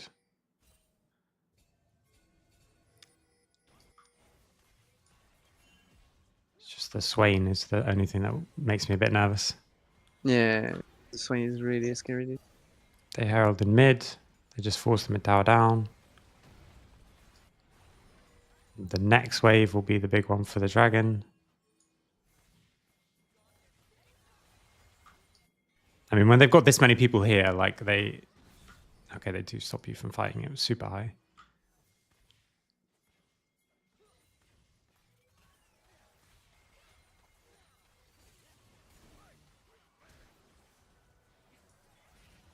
And yet again, it's us being a bit disconnected. Like Texet starts playing the moment DK like is going back to the wave, and like Texet was not playing the moment DK was moving to the wave. So it's like, yeah, DK is moving in, we're walking back, and now that DK is moving back, we're walking up. Yeah, I think just shifting across though I like the most.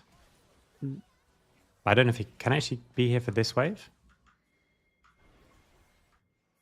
Okay, so he goes back towards. Yeah, I think you could easily be here on this wave, and you just fight for this wave to then fight for the Dragon. And Kryze has got a really good position. Everyone's got all summoners though, so I don't think you can attack them necessarily on the wave. But if someone goes in for you, Nautilus flashes forward and Ahri's here, and Yeah. I mean they do have one sideboard. And that's what you actually want, you're having Galions composition going into Zeribrom, and then having like the flank just for like Ahri from here, Nocturne from here, Cassante from here is like perfect. Yeah, it's and they were pinging the wave, so they're definitely talking about like, can we fight for this wave or not? But just a little bit disconnected, like you're saying. Can we fight for this now? Okay, now we're TPing. Nocturne gets chunked. But Ahri's got a really nice position with that TP. Oh, and then Nocturne with any other flankers, I just love so much because it's so difficult to... They just can't play. And then we just walk away from the Swain. Like they just give you have like a problem? Just walk away. It's a nice TP. Just want to see it from their point of view. So they see Ahri on top side, so they want to start it, but they don't have that much control.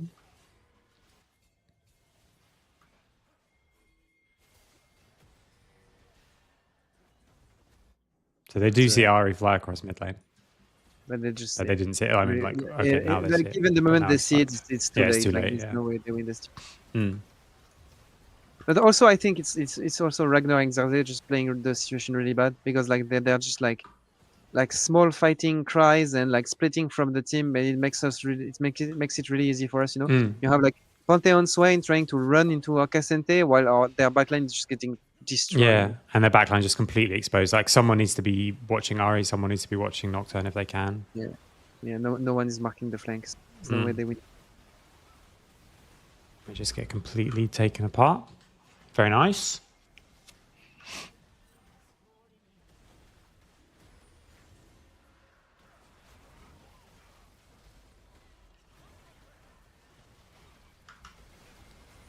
Okay, then we get Atakan from it. What do we do with Atakan? Just fuck bot, push up mid and top.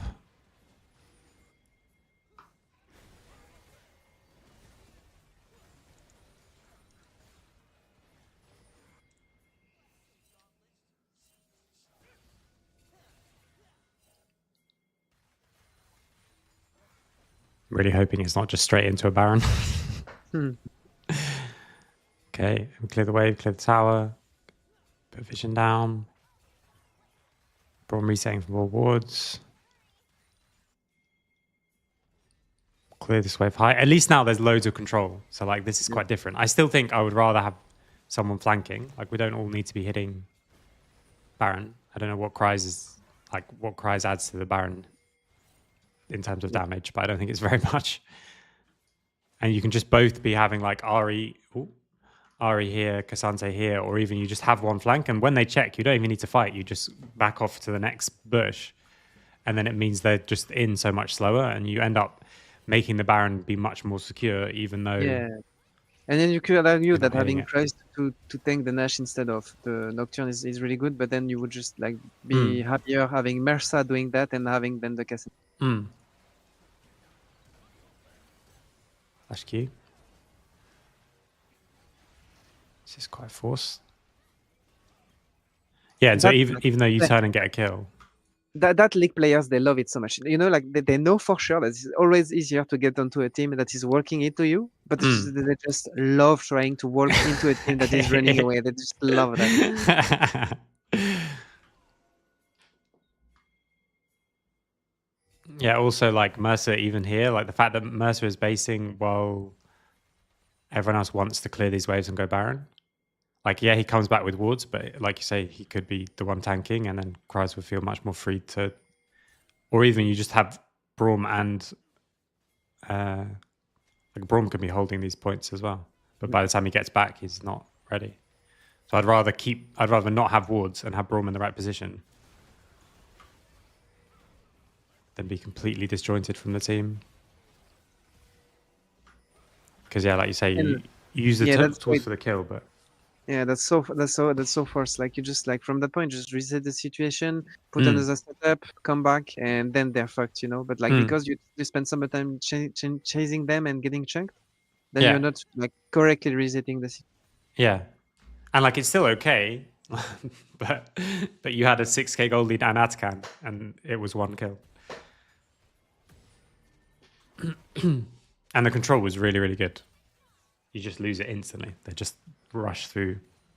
Whereas if Braum's sitting somewhere, Ari's sitting somewhere, Cassante's sitting somewhere, you just kill the Baron, I think. Especially like with a comp like that, it was like really good side pressure. It's like as red side having T1 down already, you should really be in a situation where like it should opens you up the T2 from like Nash pressure, and then you open T2 mid, and from there it's game over. And like, we are not really creating that. Yeah. And it's just again like these like deep paths and causing more pressure. Like when you see so many people here, you see two people in mid, I think you can just go deeper. Like they don't see the CP, obviously that's only us and spectate. But like, can't you come this way instead and then be threatening this side? And it doesn't matter. I think sometimes players get it in their heads that flanks are like really good if the enemy doesn't see you. But in these kind of situations, like even if they know you're there, it's still better to be on a flank than for them to know you're there and be with everyone else. Yeah, exactly. Even if they know, you just like start juggling with them. Yeah, You what are they walk going to do? in, They can't like one shot yeah, Xante. exactly. You walk in, you see them walk out, so then you slow down, they go Yeah. back in, you go back in, and it's like Yeah. And then again, like when you have it, then you put them in the exact same situation as before, where they're all here and you've got someone this way, someone that way, and some people this way. And it's just so difficult for them to not expose their backline to anyone always. And the second they do, you've got so many tools. I mean, you don't have Ariel, but you have so many more tools to kill. I think we're just far enough ahead now or not? Now they engage on us. So that comes in.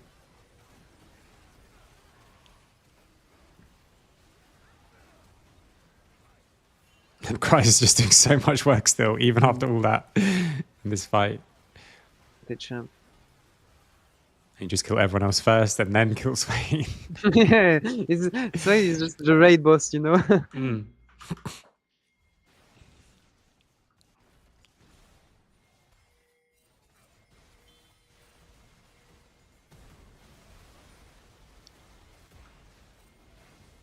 No, you do get the Baron while there, everywhere else. This is surely just game. Oh, I see a lot of lines that I'm not expecting right there.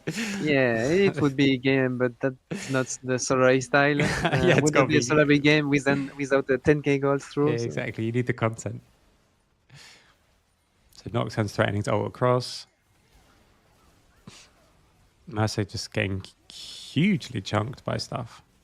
Ezreal Q, Ezreal WQ, Ezreal Q.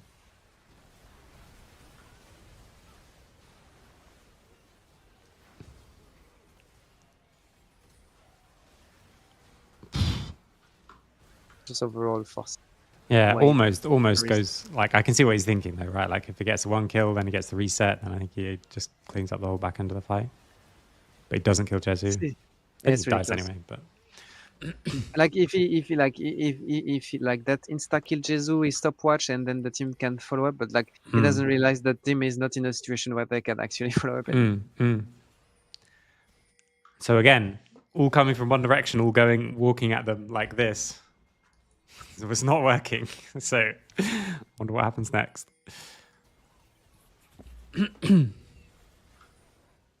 Oh yeah, I remember what's happened. now it's Texet getting all the way burst in the face. This is like the exact kind of. Oh my god. Yeah. Jesus. Okay. But this is still even if he didn't, like even if the ult missed or something, like this is still the best case fight for them, right? We're walking at them, just walking towards to hit a tower in this little choke. Oh, the fact that doesn't hit Mercer. Oh my god.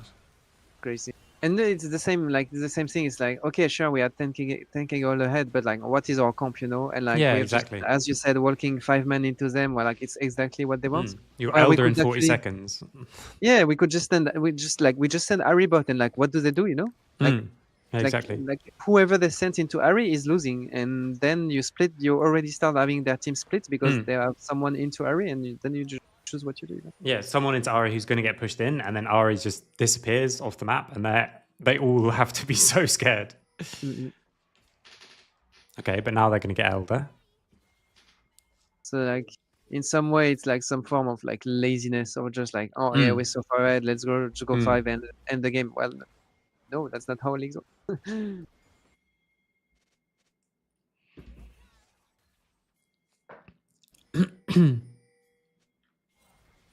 No, I don't think you can. Can you even fight this Elder now?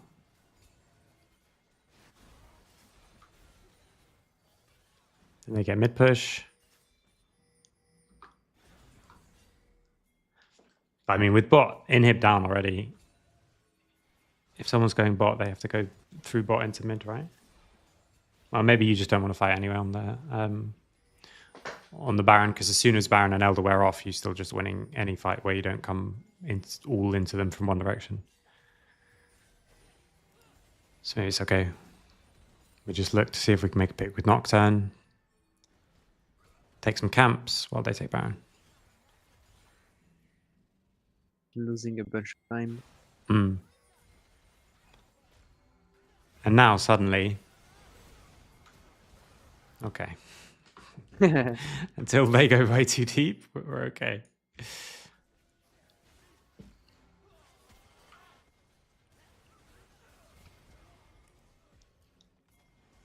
Crazy.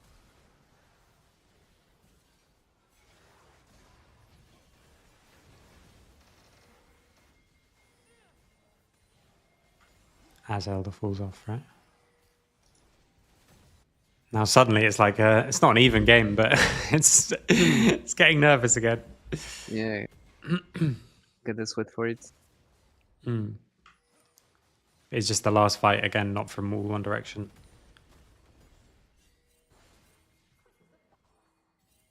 Yeah, and you have like an Ari like this fed with like Infernal Soul. Just let her flank. Let her do her thing. If she's just not with you guys, she's causing so much pressure.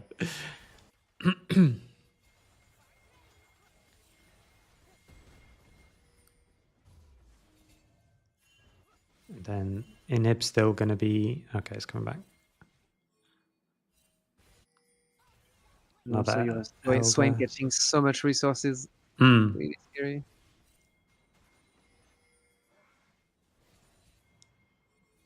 Okay, just how do we get control? How do we get people on flanks? that made me nervous.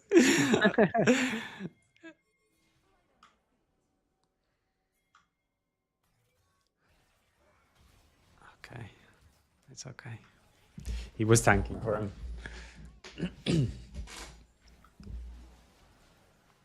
I mean, yeah. Ari's so strong. This, I haven't seen this as a... Mostly I see unending after that, those two. Okay. So we push them out.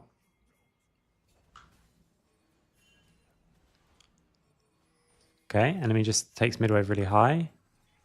DK's playing on the flank. See, even though they know he's there, it's still better for him to be there because it's so hard for them to play. Yeah, they're still gonna have to fight at some point. And whenever they do, I don't like the fact that he's gradually going back towards you guys though. Okay, fine. Go find another flank. Yeah, no, go somewhere else. Exactly. Yeah, there you go. Perfect. He just goes to the other side.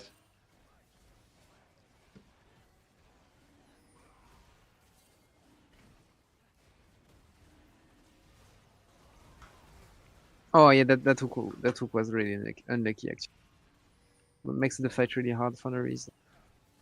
Like Zolis isn't even looking for cries, just that he's looking for cries actually. And like the hook ends up on fucking Texet. Oh my god, yeah. Just sniping him. Oh, but then how do they miss all the follow-up damage? Let me watch it from both sides.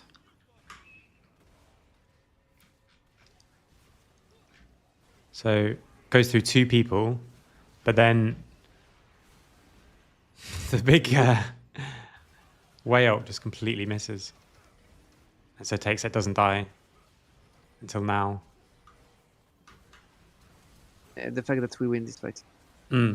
Crazy. I mean, the fact that you would lose was because of that hook, which, like you say, like I don't think he's thinking, like, I'm going to feed this in between two different people and hit the enemy AD carry.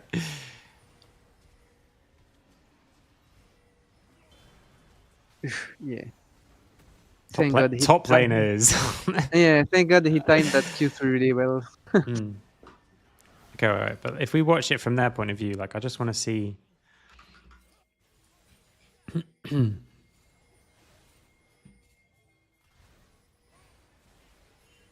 they get the mid push. Ari collects the wave there. They have some vision, but...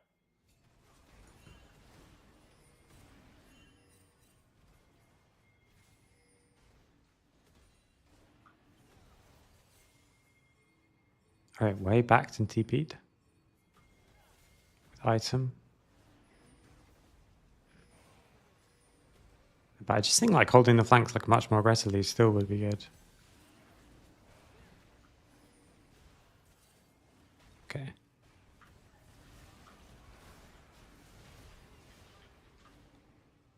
What? Oh, it's Swaney. I was trying to work out like what pulls him out of the ult from Way. I think Swaney pulls them both out of it. Okay, but yeah, like you say, the back end played really, really well. Like the timing's perfect. That's the end of the game. Okay, I hadn't realized all the games are like super tense. Well. Yeah, just like a. especially because like they should not be. Okay. Game 4. Oh, a tanky team. Oh yeah. Okay, so this game is like disaster from the draft.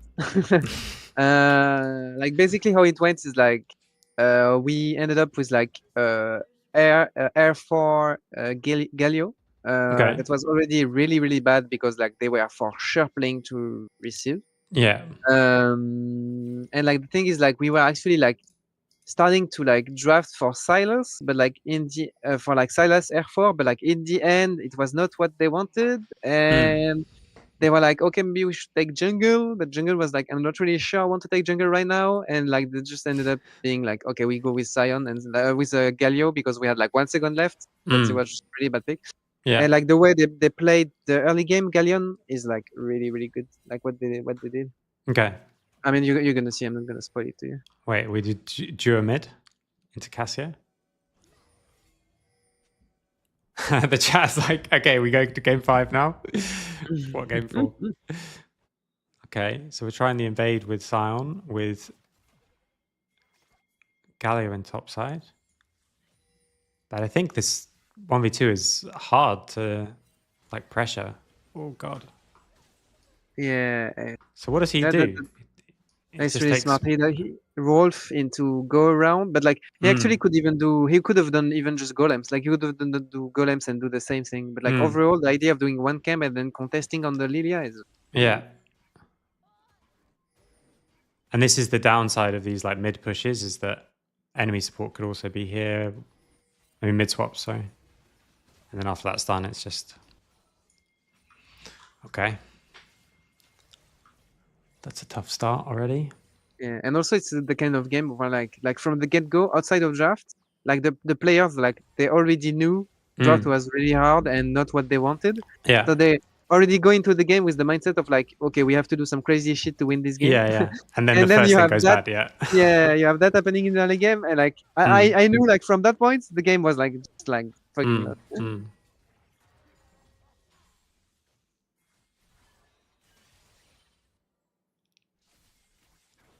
So we'll just see if there's anything else to pick up. And you have to like try these like invades, but now he dies again. And now it's just a tragedy, isn't it?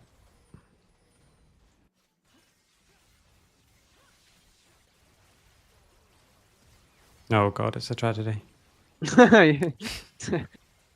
Now you know, like the players are like just like they're gonna play the game out of respect, but like if they couldn't end it here, they would just. Yeah. This is a remake in scrims. This is for sure a remake.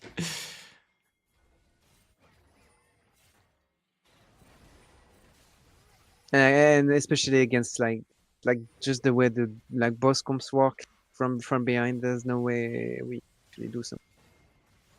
I mean, as long as Galion. Just play properly. I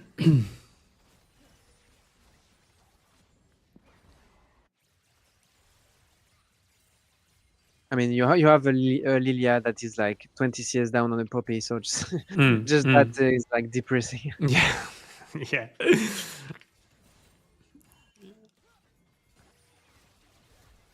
And you just keep the duo mid the whole time as well. Is this Galio into Cassio that bad? No, it should actually be decent.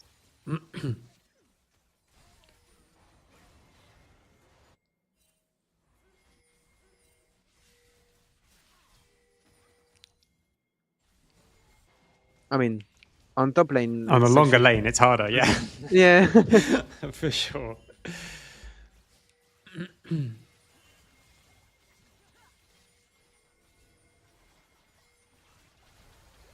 Oh my god, and it's a 4-man Renata ult in the very first time everyone groups up. I mean, yeah. I mean, we talked about the donkey spot, so like you can you can know for sure that they're gonna talk they're about talking about the donkey spot. This is actually, I really like this from Zolis. This is like a different point, but playing with when the enemy, you know the enemy's seen you, so you keep walking this way and then loop back round, because it isn't actually obvious that he's going into that bush. True. That's true. It's really good actually. They did it in one of the BLG games. They did that thing with the wards to like fake out the vision. Like they cleared a ward and ran top, and then as soon as the fake vision ran out, they just turn around and come back, and then enemy gets like shocked. But it looks really silly when you're watching it from spectate. That like, why didn't we just know that he could be in the bush? But it really looks like from you guys' POV that he just walks away. Okay, I mean, should we just go to game 5?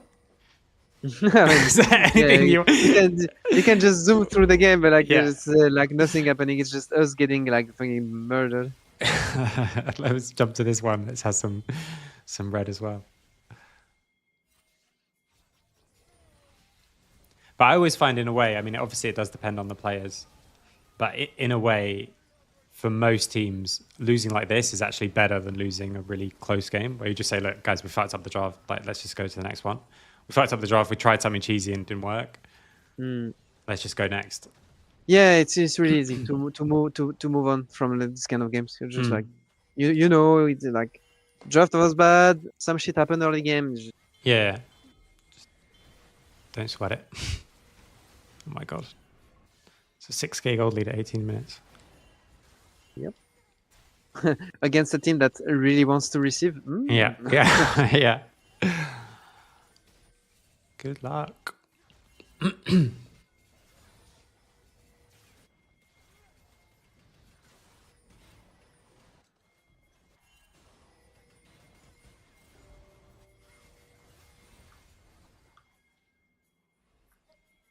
And also they do objective really fast because they have Cassiopeia.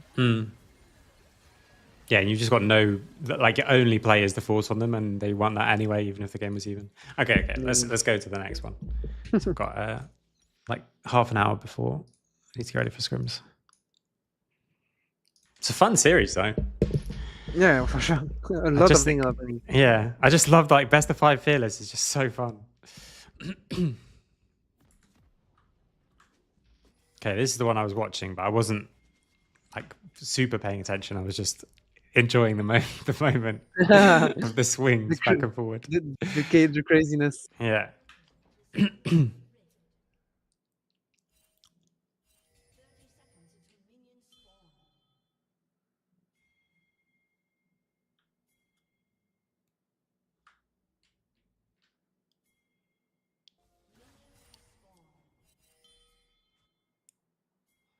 Oh, so this game, like the draft was actually quite nice because like it was already like 2 games that we were talking a lot about Silas because like both mid laner are actually good Silas player, and the angles were more and more obvious, especially with like Alistar being open. Like you could feel like both teams would try to like bait out the team to actually pick Alistar, so you would have actually a crazy Silas game. Yeah. And so like this last game, we go into the draft. We have like actually like a really good like Silas jungle with like Na, Wukong, and everything. Akali, yeah. And then we pick Silas, and they actually pick Akali, which is like actually like a good matchup into Silas. And we're like, oh fuck, they still had Akali left. So we're like, okay, it's fine. Like they're gonna have like a good matchup mid, but we actually have Silas into like now. Even late game, like the Caelan ult is super obnoxious as well because you just with the AP does so much poke. Yeah. Yeah, I really hope they keep fearless too. We had we got sent a like ERL feedback form, and we are just discussing like how do you make it like the most positive you could possibly make it. Yeah, like I'm almost sad that we're gonna have like a spring and summer split in the LFL that's gonna be the exact same that in the past, because then it means we're gonna have like fucking 18 games of BO1 before actually having playoff, which is sad, but And they've already decided that, like they can't change it. I mean, I guess they could. Oh no, it's no, there's no way. Like No. they have There's the planned LFL calendar. days and stuff like Yeah, that. Yeah. they plan the calendar and everything, Yeah. so there's no way to change it. Because I think At least for NLC Spring. might still change. Because at least on this form that we got sent, it was literally like, would you have a problem with all of 2025 being fearless, or what would be the downsides of it, or something like that? Like they were saying it as if they might actually change it to just be like, okay, fine, we'll do full fearless. Yeah, for spring, yeah. For spring, there's no way to change it. Maybe Okay, for summer, we maybe. could think about it. So you just go full league. Because you guys were already playing like patches behind everyone else. Oh yeah, like that was annoying with this winter split. Yeah, I was talking to a few people because obviously we're struggling to get scrims because the teams that want to scrim us and stream are not necessarily good enough, and then obviously the ones who we would want to scrim normally don't want it to be streamed, right? But then I was talking to like GoToOne or something, and it's like, yeah, we have to play 2 patches behind, so I think it might even be harder than finding people. Like, would you like to play 2 old patches against us? Yeah, actually, we had like 1 week where we were like basically like LFL locked because we were the only league playing on our patch. So you would just like have to find ways to scream LFL teams that you were not gonna be playing against. And even like we had to flip it. We actually, I think we screamed against like Mate. We were, like 3 days before we were playing them in official. Okay, just to have someone to practice against. Yeah. Okay. So enemy takes grubs, but you guys play hard on the cross map like this. And I like this as well. Like I don't see this enough in ERL teams. Like he's not like slowly checking all these bushes. He's just like, we know enemies coming this side, so you just run in the other way. And then Jesu gets caught from it because he goes the wrong way. Yeah, that's actually really like this. A really good punish. Yeah. And it doesn't work if you go in slowly. You have to just say like, their tempo is here, so we just run that way.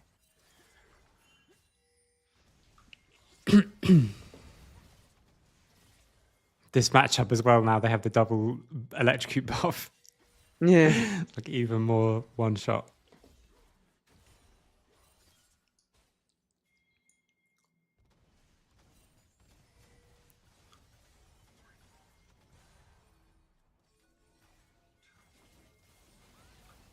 Okay, they just run top. Yeah. Crazy not protected.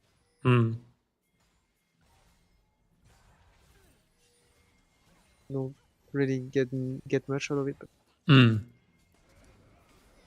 Okay. Was that flash interrupt the jump? They just run top. The enemy can take dragon, I guess, but... Oh, I guess no. I think he just like yeah, flash out. Both times the top laner dies and flashes as well. They get played in mid. It's going to allow them to put pressure on this side. Yeah, so Wukong comes in, pushes you guys away bot. Okay. Ends up just being a trade basically in top. You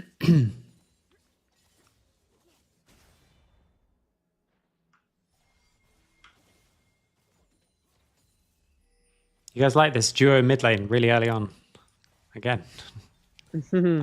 Yeah, I mean for the second void. Really yeah. Good. Like rather than going side, I mean. Oh yeah, it was in the first game as well. I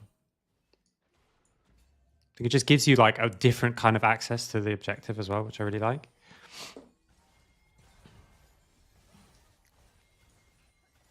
And actually, like depending on how enemy team react, like this way you can also put a lot of resources on one of your side. If, like enemy team react badly. If they send loads of people top to contest through top as well, you can end up just taking so much on the bot side too. Oh, and actually, I think also it's this game where I mean you're gonna see it's like exactly what I just told about.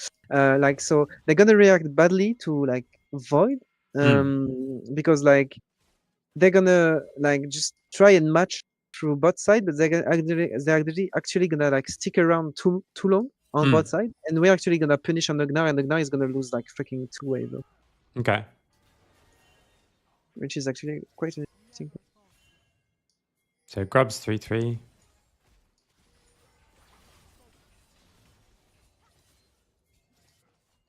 So yeah, just like they're like we play both sides, they play both sides, which is quite normal after a void. So we just match, then full clear. It's not that anymore.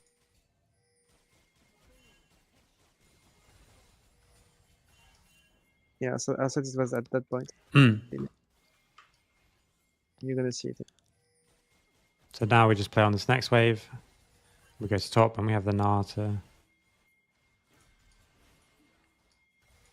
get control of the top side. They then commit loads of people towards the top, but we can cover. While Jace is in.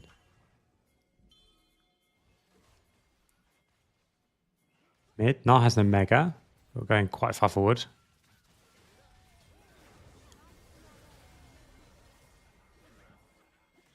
Oh yeah, I remember that. Yeah. That was so annoying. And then the TP is really bad as well. And it's that thing of like the new TPs, like maybe this works on the other one, but it takes you so long to get here. And then the moment you arrive, the situation is way different.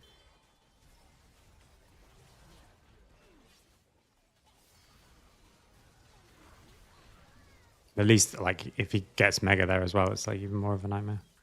Yeah. That's not respecting. Really, like, they're taking the ward in front of them, no vision behind it. Flipping it for the sake of it. Then they get this tower top.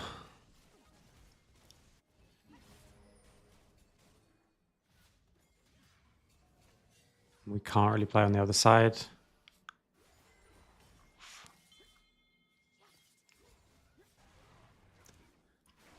It was pretty tough. I thought it was going to be so tough to deal with the Akali in this game. Yeah, it's actually like the thing that makes it really easy for us is that like the Caitlyn pick in this game is really not a good pick. Like you have like the Gnar Wukong Akali pike that makes a lot of sense in this game, and then you have just the Caitlyn there. Like they would have like either they would like go along the Caitlyn and pick like something like Janna or Thresh, which would make it way harder for us, and it would be better. Or they would just like drop the Kate idea and just go for something like Ziggs. Like they have Ziggs this game, it's so much more annoying. Yeah. Yeah, and I think this can quite often happen in teams with in like the end of a best of 5. When you're just suddenly like running out of champs, and it's like, okay, which of our champs that are left are the ones that we should actually build the comp around, and which are the ones that we should just say, right, we just take something a bit different. Yeah, and then there's just pick Kate for the sake of it because like it's the one of the best AD left kind of thing. Yeah, exactly. But then you just end up on like this situation where like Caitlyn doesn't make really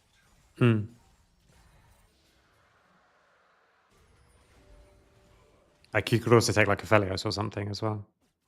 True. Yeah, even Aphelios would be, but I mean I don't know how good Aphelios can be right now. I think if you find the right situation for it, like when enemy still like wants to come to you and you do have enough pressure somewhere else, like it's not just like full dive, I think in like games 4 and 5 it can be really, really strong.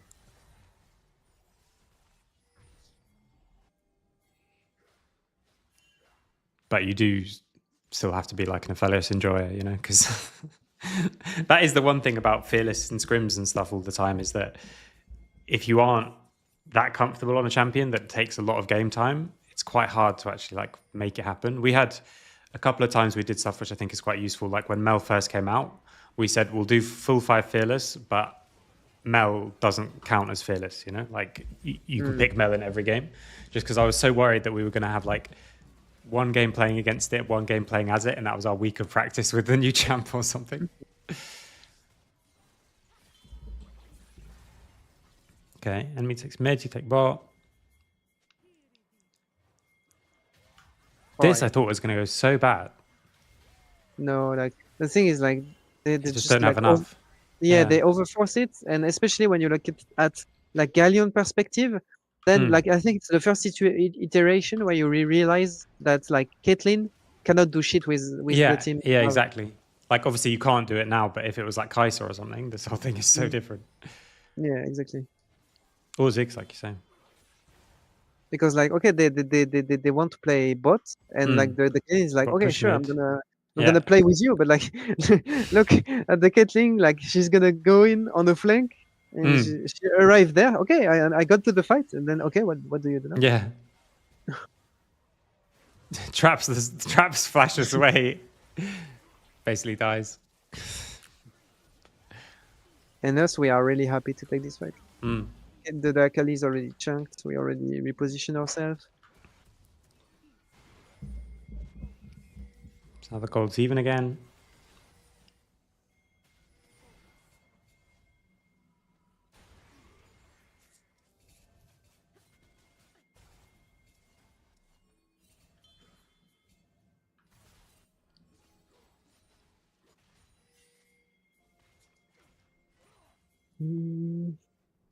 Play up. We can't really push our setup because T1 is still up.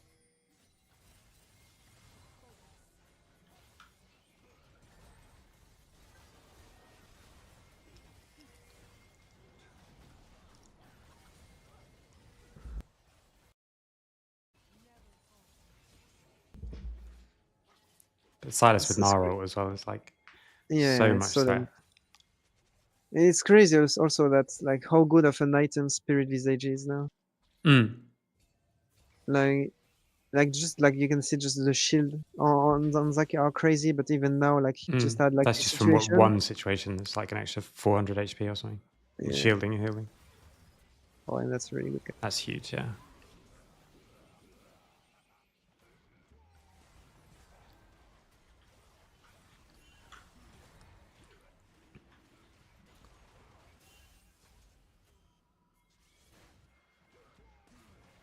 Okay, now we have control, and we got T1 mid, which is really huge.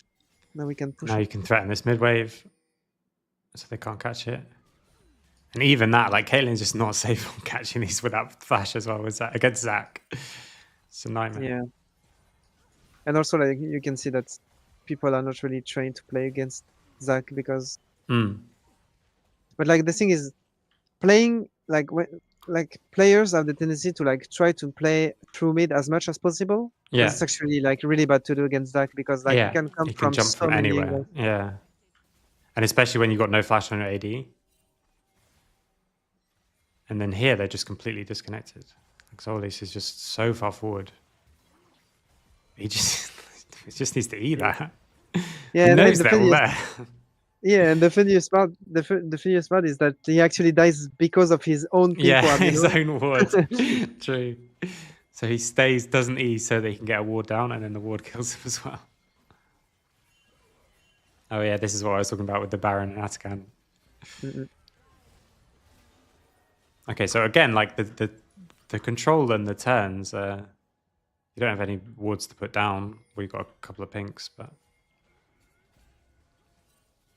it's all super shallow. But DK going on the flank again. And the teleport coming in.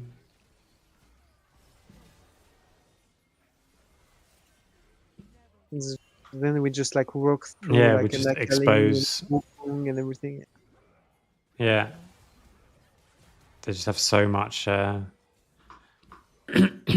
Just go way too deep to like stretch out, and then the backline just gets jumped on. And yet another example of like how easy it is to fight against a team that is walking into you. Yeah, compared to fighting against a team that's walking. Yeah, true.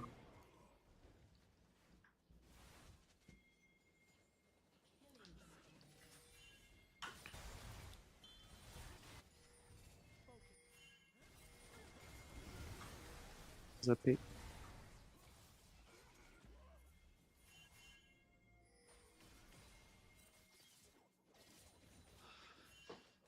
Okay.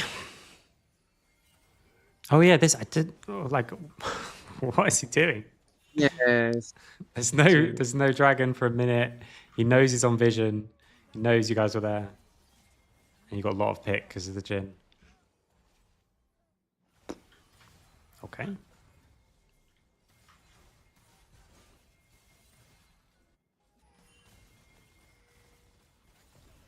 Crow's just one shots the tower.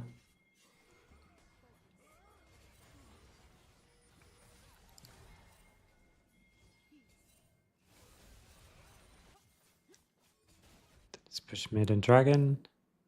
And from that point, like you can feel it's like game 5 of the BO because like both teams are going so slow on every setup because everyone is so scared about losing the game. Like just like the rotation we just saw, you know, like we It's set so up shallow Atakan, as well. Yeah. reset as 5, go as 5 into top jungle, then as 5 into mid lane, as 5 towards Into Raptor. river. Yeah. And like even though you're going as 5, it's not like deep, it's just like river because everyone's just nervous. And it's a knockout best of 5 as well. Like it's nervous. And that's why I think like having a comp that's like easier to execute and has this like big tool like Zach, I think is really useful. Yeah. Like they need to time the mega and then play really aggressively on it with multiple different angles.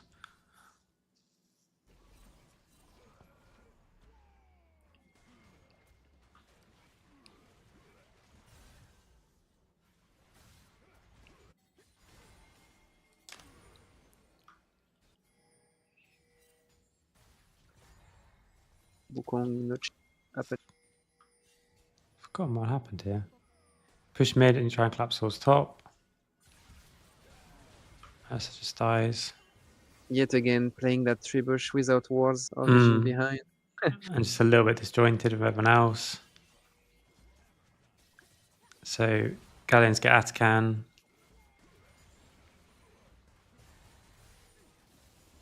Right?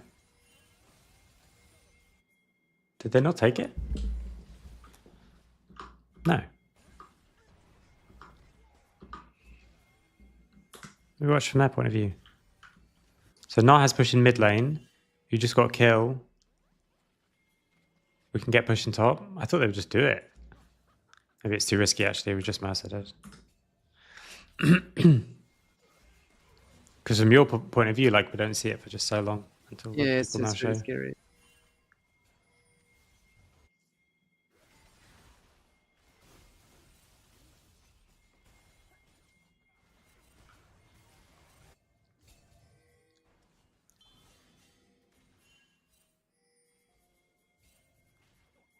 Okay, but Marcoon's going like much deeper this game as well, like which I think if Zach can ever get into one of these bushes without being seen, like the whole fight can just be a wipe.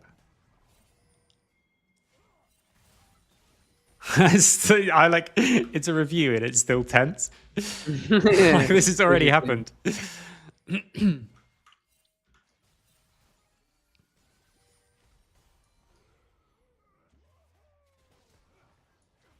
Again, as soon as Kate's got no flash, his mid lane is just so hard to play for.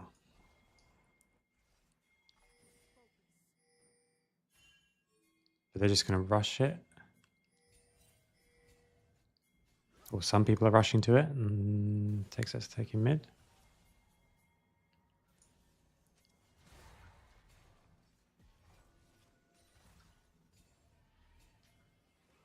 Yeah, I think in any other game, like someone has pulled the trigger on this already. Yeah, for sure.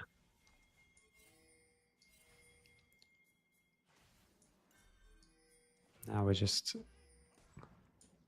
clearing, fight this more aggressively, push up mid, enemy's gone to dragon, we can go up towards top and take Atakan. Yeah, exactly. That's what we... Yeah.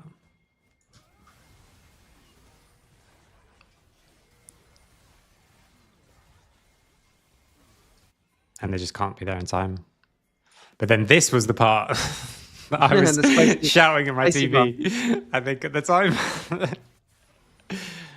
Yeah, it's like it's yet again the same issue of like just trying to go too fast. Yeah, Kate has no flash. Silas has flash. Zach is in the game. I like this fight, but just not when everyone's on pit, and it becomes enemy can be fighting you. Yeah, and now like they get flanks. Yeah, exactly. You don't mark any flanks. You just let the opponent choose how they want to fight, when they want to fight. Yeah. You just give them everything on the sake of, oh yeah, I have Atakan. Oh, yeah, I have Atakan, so I have Atakan. You can have the fight because otherwise it's greedy. But like already, exactly. just yeah, someone here. Wait, I can't move the thing. And here and like all these places should be so dangerous for them. But I'm pretty sure actually, if we swap to their vision,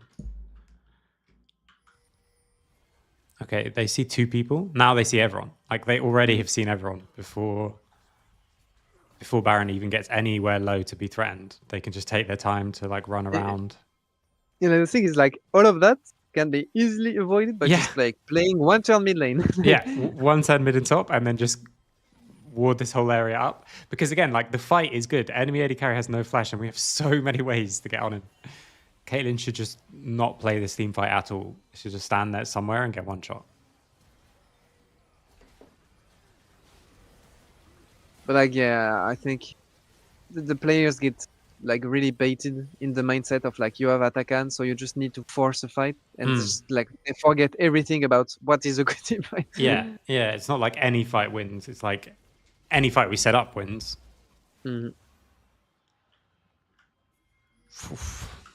Now it's a tense one again. It's 3 minutes for their soul. Back to sweating. Can't even remember what actually was the thing that ends the game.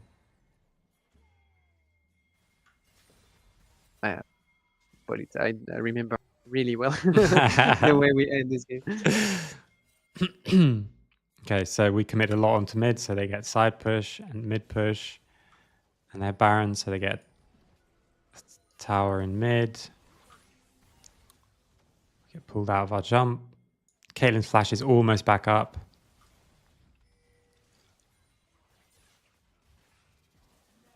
Ragnar goes very far forward. But we've got no jump. I think playing all 3 lanes for them is already hard, because even though you can, obviously, you get Baron in all 3, but you also leave so many options to... Each lane has to play right rather than just 2 lanes, for example.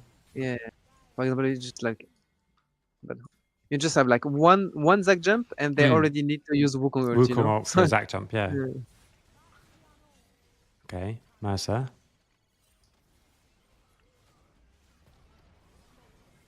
Yeah, and then we just run at them.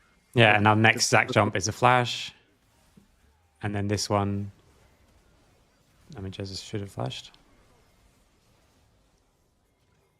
Yeah, I just think 3 lanes is so... like, it's great when, like, Nongshing do it or something, and they're all just doing everything that Lehen says. But I think for...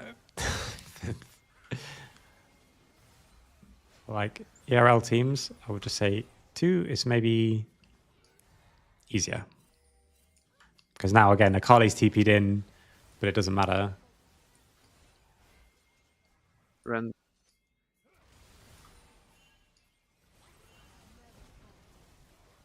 And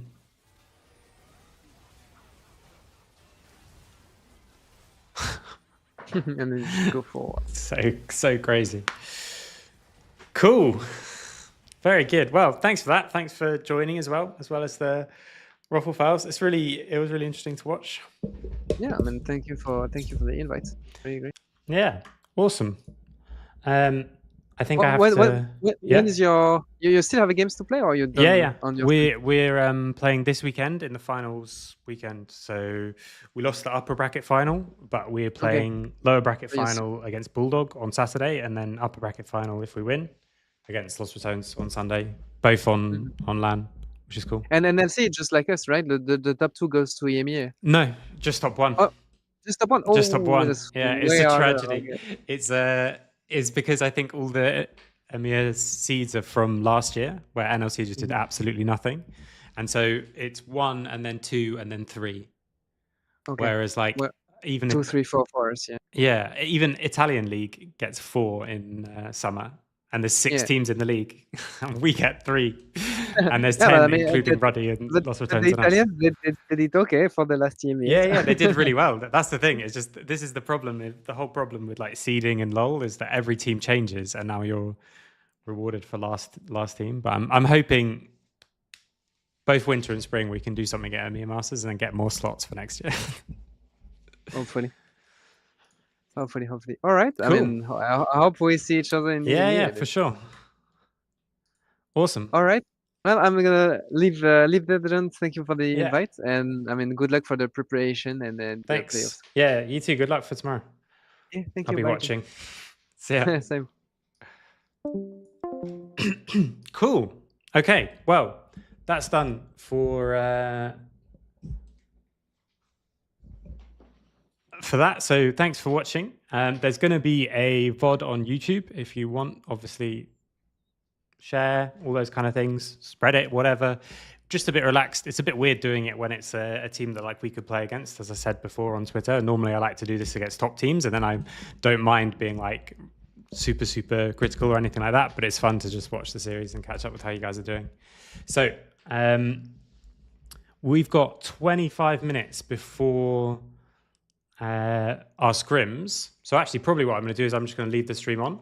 So I will end the YouTube stream if anyone's watching there, and then that means I can keep the VOD. And then I'll just update both of them.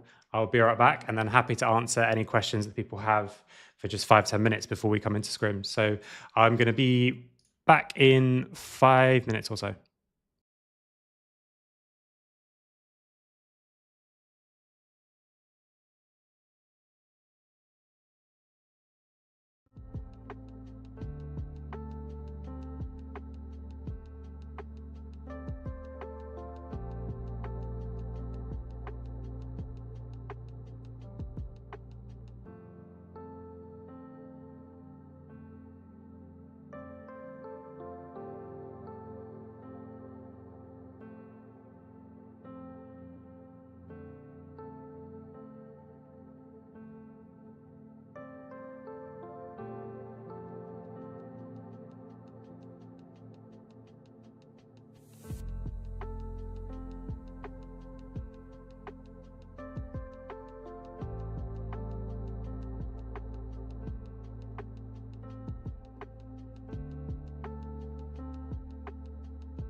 Okay, I'm back. Took off the jumper because it was getting a bit hot.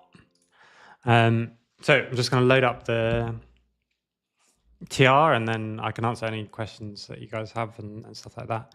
Actually, I'll switch to that one because I think it's a bit better. My little champ select of scrims. Score prediction of Solary against Nord, fearless best of 5. I mean, they're an incredibly good team. Like if we could scrim them off stream, that would be great.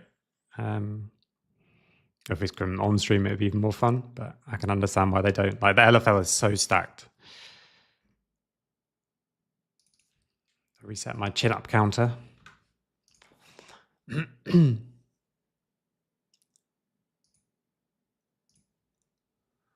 Okay.